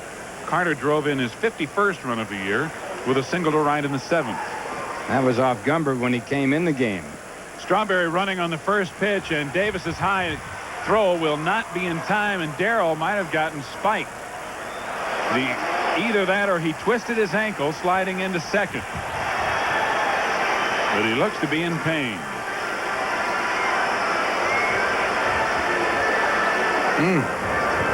Strawberry's 2nd stolen base of the day and his 16th of the year, but it may turn out to be costly. Well, we'll look at it from this angle. Low pitch and a tough one to throw. Davis throws it high. Strawberry slides. And he caught that back of his spike and the heel in the dirt, and that might have been it right there. You got to get those feet up. Looks like a jammed Achilles tendon, which quite often happens when you catch that heel. That's bad news for the Mets. Strawberry getting red hot for the Mets. He had a big 2-run home run in the 5th to put the Mets into a tie. Follow that with singles his next 2 times up. Well, the Mets can only hope that it's just a sprained ankle and not an Achilles tendon problem, as Mookie Wilson goes into pinch run for Darryl at second base. Even those sprains can last for a month or so.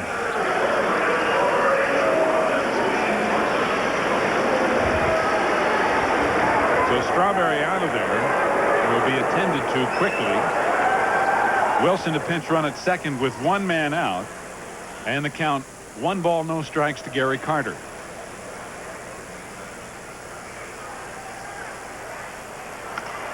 Grounded sharply in the hole and by Dunston. Mookie held up. Now he goes to third, and he's going to try to score, and he will score. Bosley drops the ball. Carter had an idea about going down to second base if Bosley had thrown home, but when Bosley held the ball and looked at second, Carter retreated to first. Now this ball off the glove of Dunston. Mookie holding up to see whether or not it would go through, and then when it was deflected out in the shallow left field, he goes all the way. Left fielder Bosley unable to pick it up, and then Carter hung up between first and second, decides he better go back to first, and does. So the Mets get a run on the base hit by Carter. Second RBI of the game for Gary, who now has 52. And it's 7-3 New York. And here's George Foster, who has homered and walked. 1 for 3 officially. And he pounds one to second. Dunston on to first, pulls Durham off the bag. So they pick up the force play at second, but Dunston's throw wide of first, and Foster safe at first. Well, this is a high chopper. To make a double play here would take some unbelievable speed. Sandberg gets it to Dunston. Dunston has the type of arm to really power it over there, but he pulls Durham off the bag. Durham makes a great play to keep it from going into the Mets dugout. So Foster on the fielder's choice. 2 out for Ray Knight, who's 2 for 3 plus a walk. Knight drove in a run in the 4th inning, singled and stole a base in the 6th on an aborted hit and run. His first steal of the year, and he was walked intentionally his last time up. And he takes a strike. 7-3, New York leading with 2 out in the top of the 9th inning. Dave Gumpert working in relief in his first appearance since his recall from Tidewater, or Iowa. In relief of starter Rick Sutcliffe. In the dirt, 1-1. Sutcliffe is on the verge of being 4-10. Who'd have thunk it? Last year he was 8-8 after being 16-1 with the Cubs 2 years ago.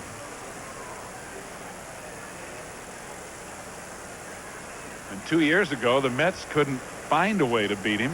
Since then, he's had an extremely difficult time beating the Mets. With today's loss, if it goes in the books, he will be 5-5 against the Mets. And that good slider from Gumpert for a strike. 1 ball, 2 strikes to Ray Knight.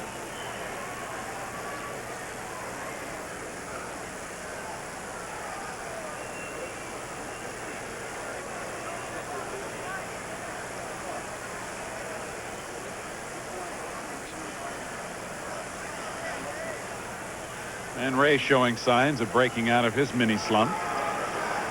Got those couple of days of rest. I think that helped him a little bit. Yep.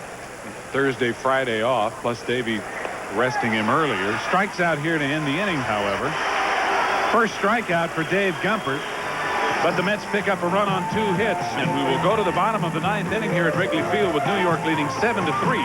After this, we're Piedmont Airlines.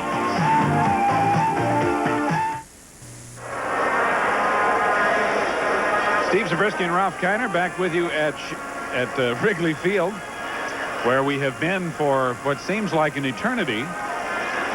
A long ball game. Mookie Wilson staying in the game in right field in place of Darryl Strawberry, who injured an ankle, apparently, sliding into second base in the top half of the inning. And Dwight Gooden on the mound, going after his 9th victory and 7th complete game, will be facing pinch hitter Chris Spire, batting for the pitcher Dave Gumpert. Spire hitting 189 on the year. As a pinch hitter, he is 2 for 7 with an RBI. Spire to be followed by Sean Dunston and Thad Bosley.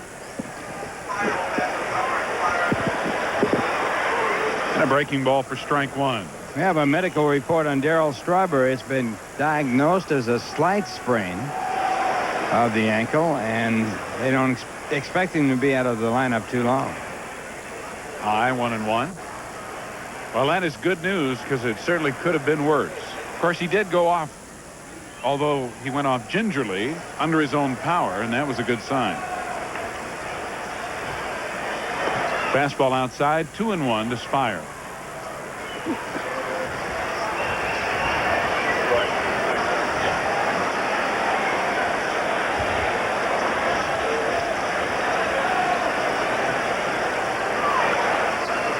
Fouled on a play. 2 balls, 2 strikes. Dwight has struck out 6. He has walked 3. He has allowed 3 earned runs on 7 hits.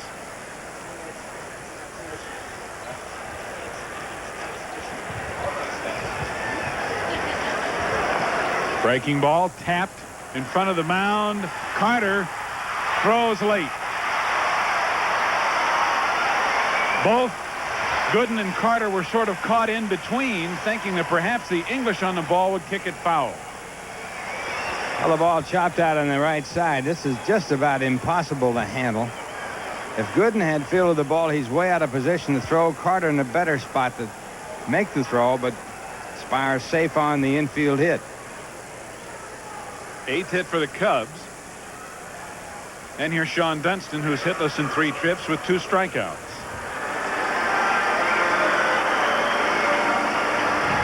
Bottom of the 9th, nobody out. Spire at first and a 7-3 New York lead.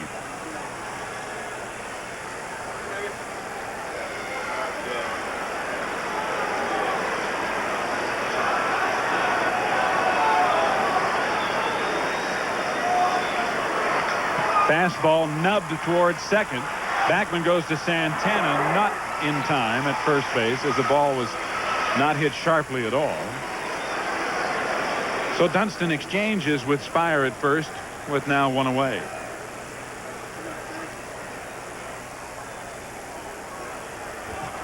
Dunston really having a tough day today. Struck out twice and hit 2 numbers. And 0 for 4. Against the Mets, he's now 2 for 19 this year. And the batter will be Thad Bosley, who singled to center his first time up in the 7th inning.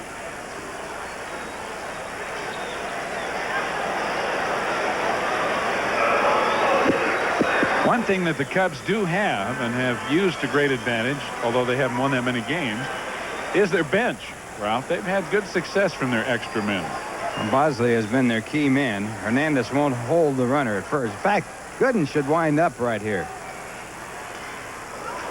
Swing and a miss for strike 1. Bosley had his car stolen from downtown. He offered a $5,000 reward.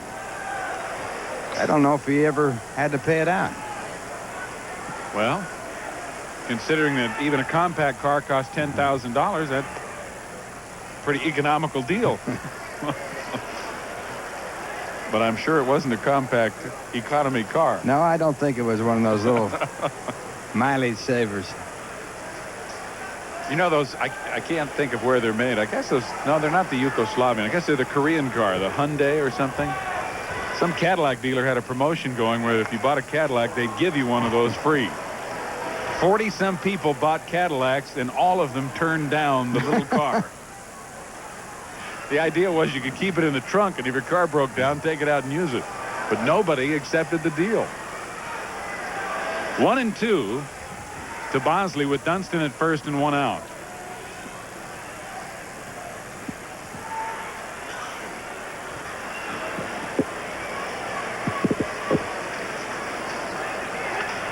Base hit right field. Dunston will stop at second, even though Mookie bobbled the ball. So runners at first and second with 1 out. And the top of the order coming up for Chicago. Bosley 2 for 2. No action in the bullpen for the Mets, with 1 man out here in the bottom half of the 9th inning. And here's Davey Lopes, who is 0 for 3 plus a walk. He's grounded into a double play. Was retired on a fine play by Ray Knight in the 5th, and then lined out hard to Foster in left. And the bullpen phone activated by Mel Stottlemyre. No, he could walk out there and just say warm up, but it's not that far away. He's talking like it's long distance. That is not a long distance call. It's about 20 feet from the end of the dugout to the end of the bullpen bench. So Roger McDowell, yesterday's winning pitcher, will get up and throw just in case, as Lopes faces Gooden with 1 out here in the 9th. Fastball foul back for strike 1.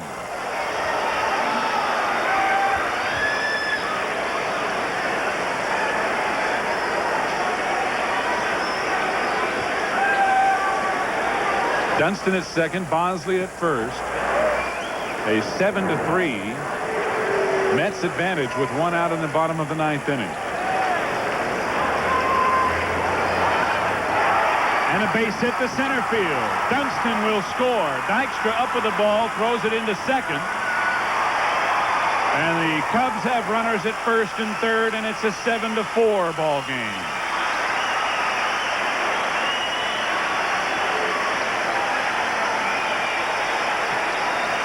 Well, Davey Lopes continues to hit the ball well, 40 years of age, and he singles into center field to drive in a run and put the Cubs in position to tie it up as they have the time run at the plate. Bosley goes to third base. That run doesn't count. But the time run at the plate, and Carter out to talk to Dwight Gooden. Well, Carter out to give McDowell time, obviously. Home plate umpire Bruce Fremming coming out now. The batter is Dave Martinez, who has failed to get any kind of wood on the ball with any regularity. He did have a base hit to center field, but it was a jam job that he fought off and got through the center of the diamond.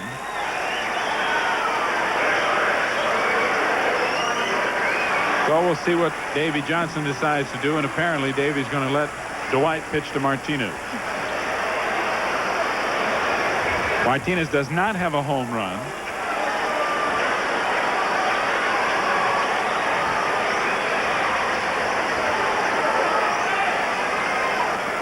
And a breaking ball for strike one. Good curveball there. Martinez, a tough guy to double up. And the Mets playing for the double play in the middle of the infield. He runs extremely well, and of course bats from the left side. That pitch looked pretty good, but I guess it was outside. 1-1.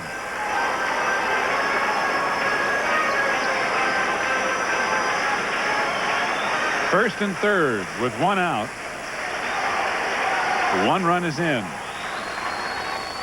Lopes running. And no throw. That really doesn't mean a whole lot. I don't think you get a double play on a ground ball against Martinez. But the important man is at the plate, and Dave Martinez, as he represents the tying run. 12th stolen base of the year for Lopes. So runners at second and third. And the count, 2 balls, 1 strike to Dave Martinez. And I don't know why he's pitching from the set position. I don't either. I mean, he's much tougher to pick up when you wind up. This is really a handicap to Dwight. Foul back out of play, and the count 2-2. The runner at third is not going anywhere because this run is not that important.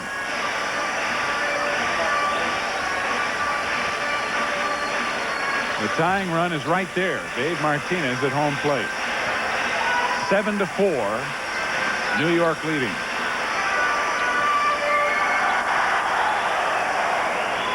Bosley at third and Lopes at second.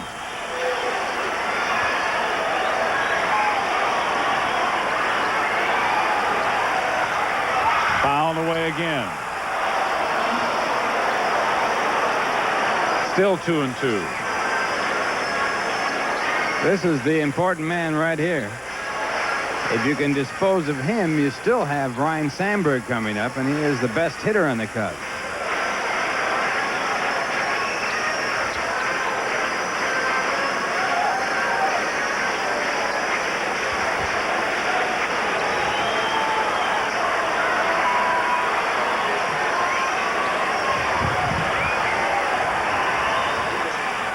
Grounded to third, and a fair ball. Knight across the diamond gets Martinez at first.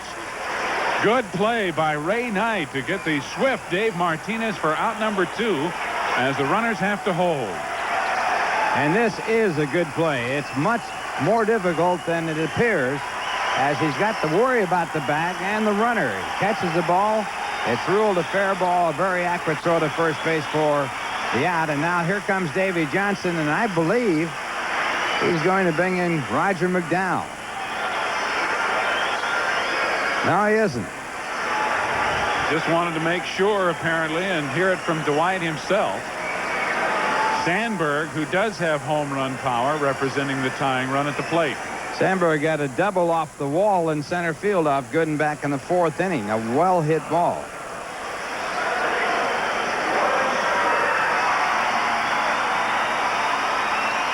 One of the most interesting batting feats I can recall of late was Sandberg hitting 2 home runs, one to tie it in the 9th and one to win it in extra innings against Bruce Sutter. And that was when no one hit home runs off Bruce Sutter. Sutter's split finger fastball, very hard to lift out of the park. Sandberg provided some great heroics here at Wrigley Field on that day. course, that was 1984 when the Cubs could do nothing wrong. 2 out, runners at second and third. And a fastball, strike one at the knees. Sandberg 1 for 4 with that RBI double and a run scored. Of course, he didn't like that call. He thought that pitch was low.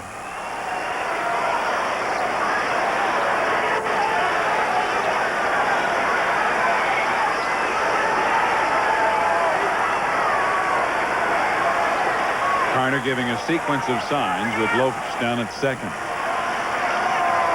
Fastball topped high and a foul ball outside third. And Ray Knight, hoping that ball would go foul, played it that way because he knew he did not have a chance to throw out Sandberg if he had fielded the ball in fair territory. And Ray did a good thing, Ralph. He positioned himself in foul territory in front of the bag just in case that ball kicked the edge of the grass and tried to come back in. Because if it were to come back in and hit the bag, it would be a fair ball. Ray was going to make sure that did not happen. Well, Gooden in a very good pitcher's position with a 2-strike count. He can do anything he wants right here. He could even throw it in the dirt. I want to make sure he makes an outstanding pitch, at least for the next 2.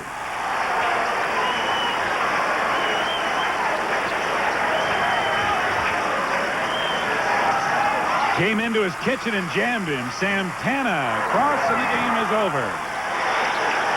Dwight Gooden struggles here in the 9th, but picks up his 9th victory with his 7th complete game as the Mets win it 7-4. Gooden out 9-3, and the loser Rick Sutcliffe 4-10. Ralph and I'll be right back to wrap it up. Stay with us. Once again, the final, the Mets over the Cubs 7-4, and we'll return to Wrigley after this for Budweiser. Well, here at Wrigley Field, the Mets have won it by a score of 7-4. A long, hard-fought ball game. Mets coming up with some big blows in the game. Darryl Strawberry with a 2-run home run to tie it at 3. Then a home run by George Foster to put the Mets up by a score of 4-3, and the Mets added a couple more. So the Mets win at 7-4 and sweep the series. They remain 9.5 games ahead of the Montreal Expos, who also won the day. And I guess the big question is, how long will Darryl Strawberry be out? He left the ball game with a slight sprain of his ankle. Well, the Mets have to hope that it's not serious, and the report at least is encouraging to begin with. And the other question might be, how long are people going to remain dissatisfied with Dwight Gooden's performance, even though he's 9-4, and as Randy Neiman said on the ball club, a lot of guys would kill to be 9-4, and Dwight had to struggle really to hold on to win this game, but he did pitch a complete game, and for the most part, he's better than he has at times this year. Well, a capacity crowd here at Wrigley Field, and the Mets winning the series, winning both games, and moving on now to the St. Louis Cardinals ballpark, Busch Stadium in St. Louis. So once again, the final score, the New York Mets 7, the Chicago Cubs 4. New York Mets baseball has been brought to you by Budweiser Beach Age, for that Beechwood age, for that clean, crisp taste. For all you do, this Bud's for you. By Manufacturers Hanover Trust, we realize your potential. By Nissan, who invites you to test drive the totally new 1987 Nissan Stanza at your Nissan dealers now. By Burger King. This is a Burger King town. We know how burgers should be.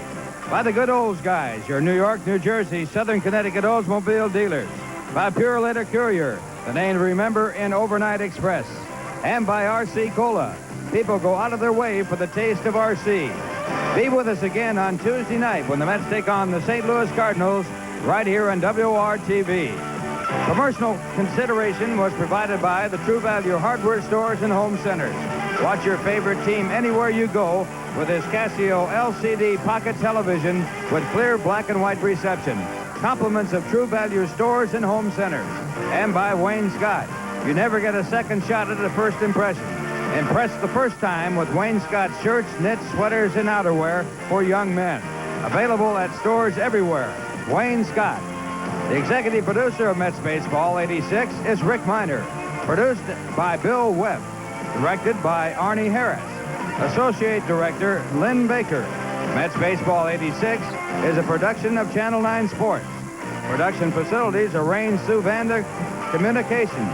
The announcers on the preceding telecast were approved and contracted for by AA Sports Incorporated.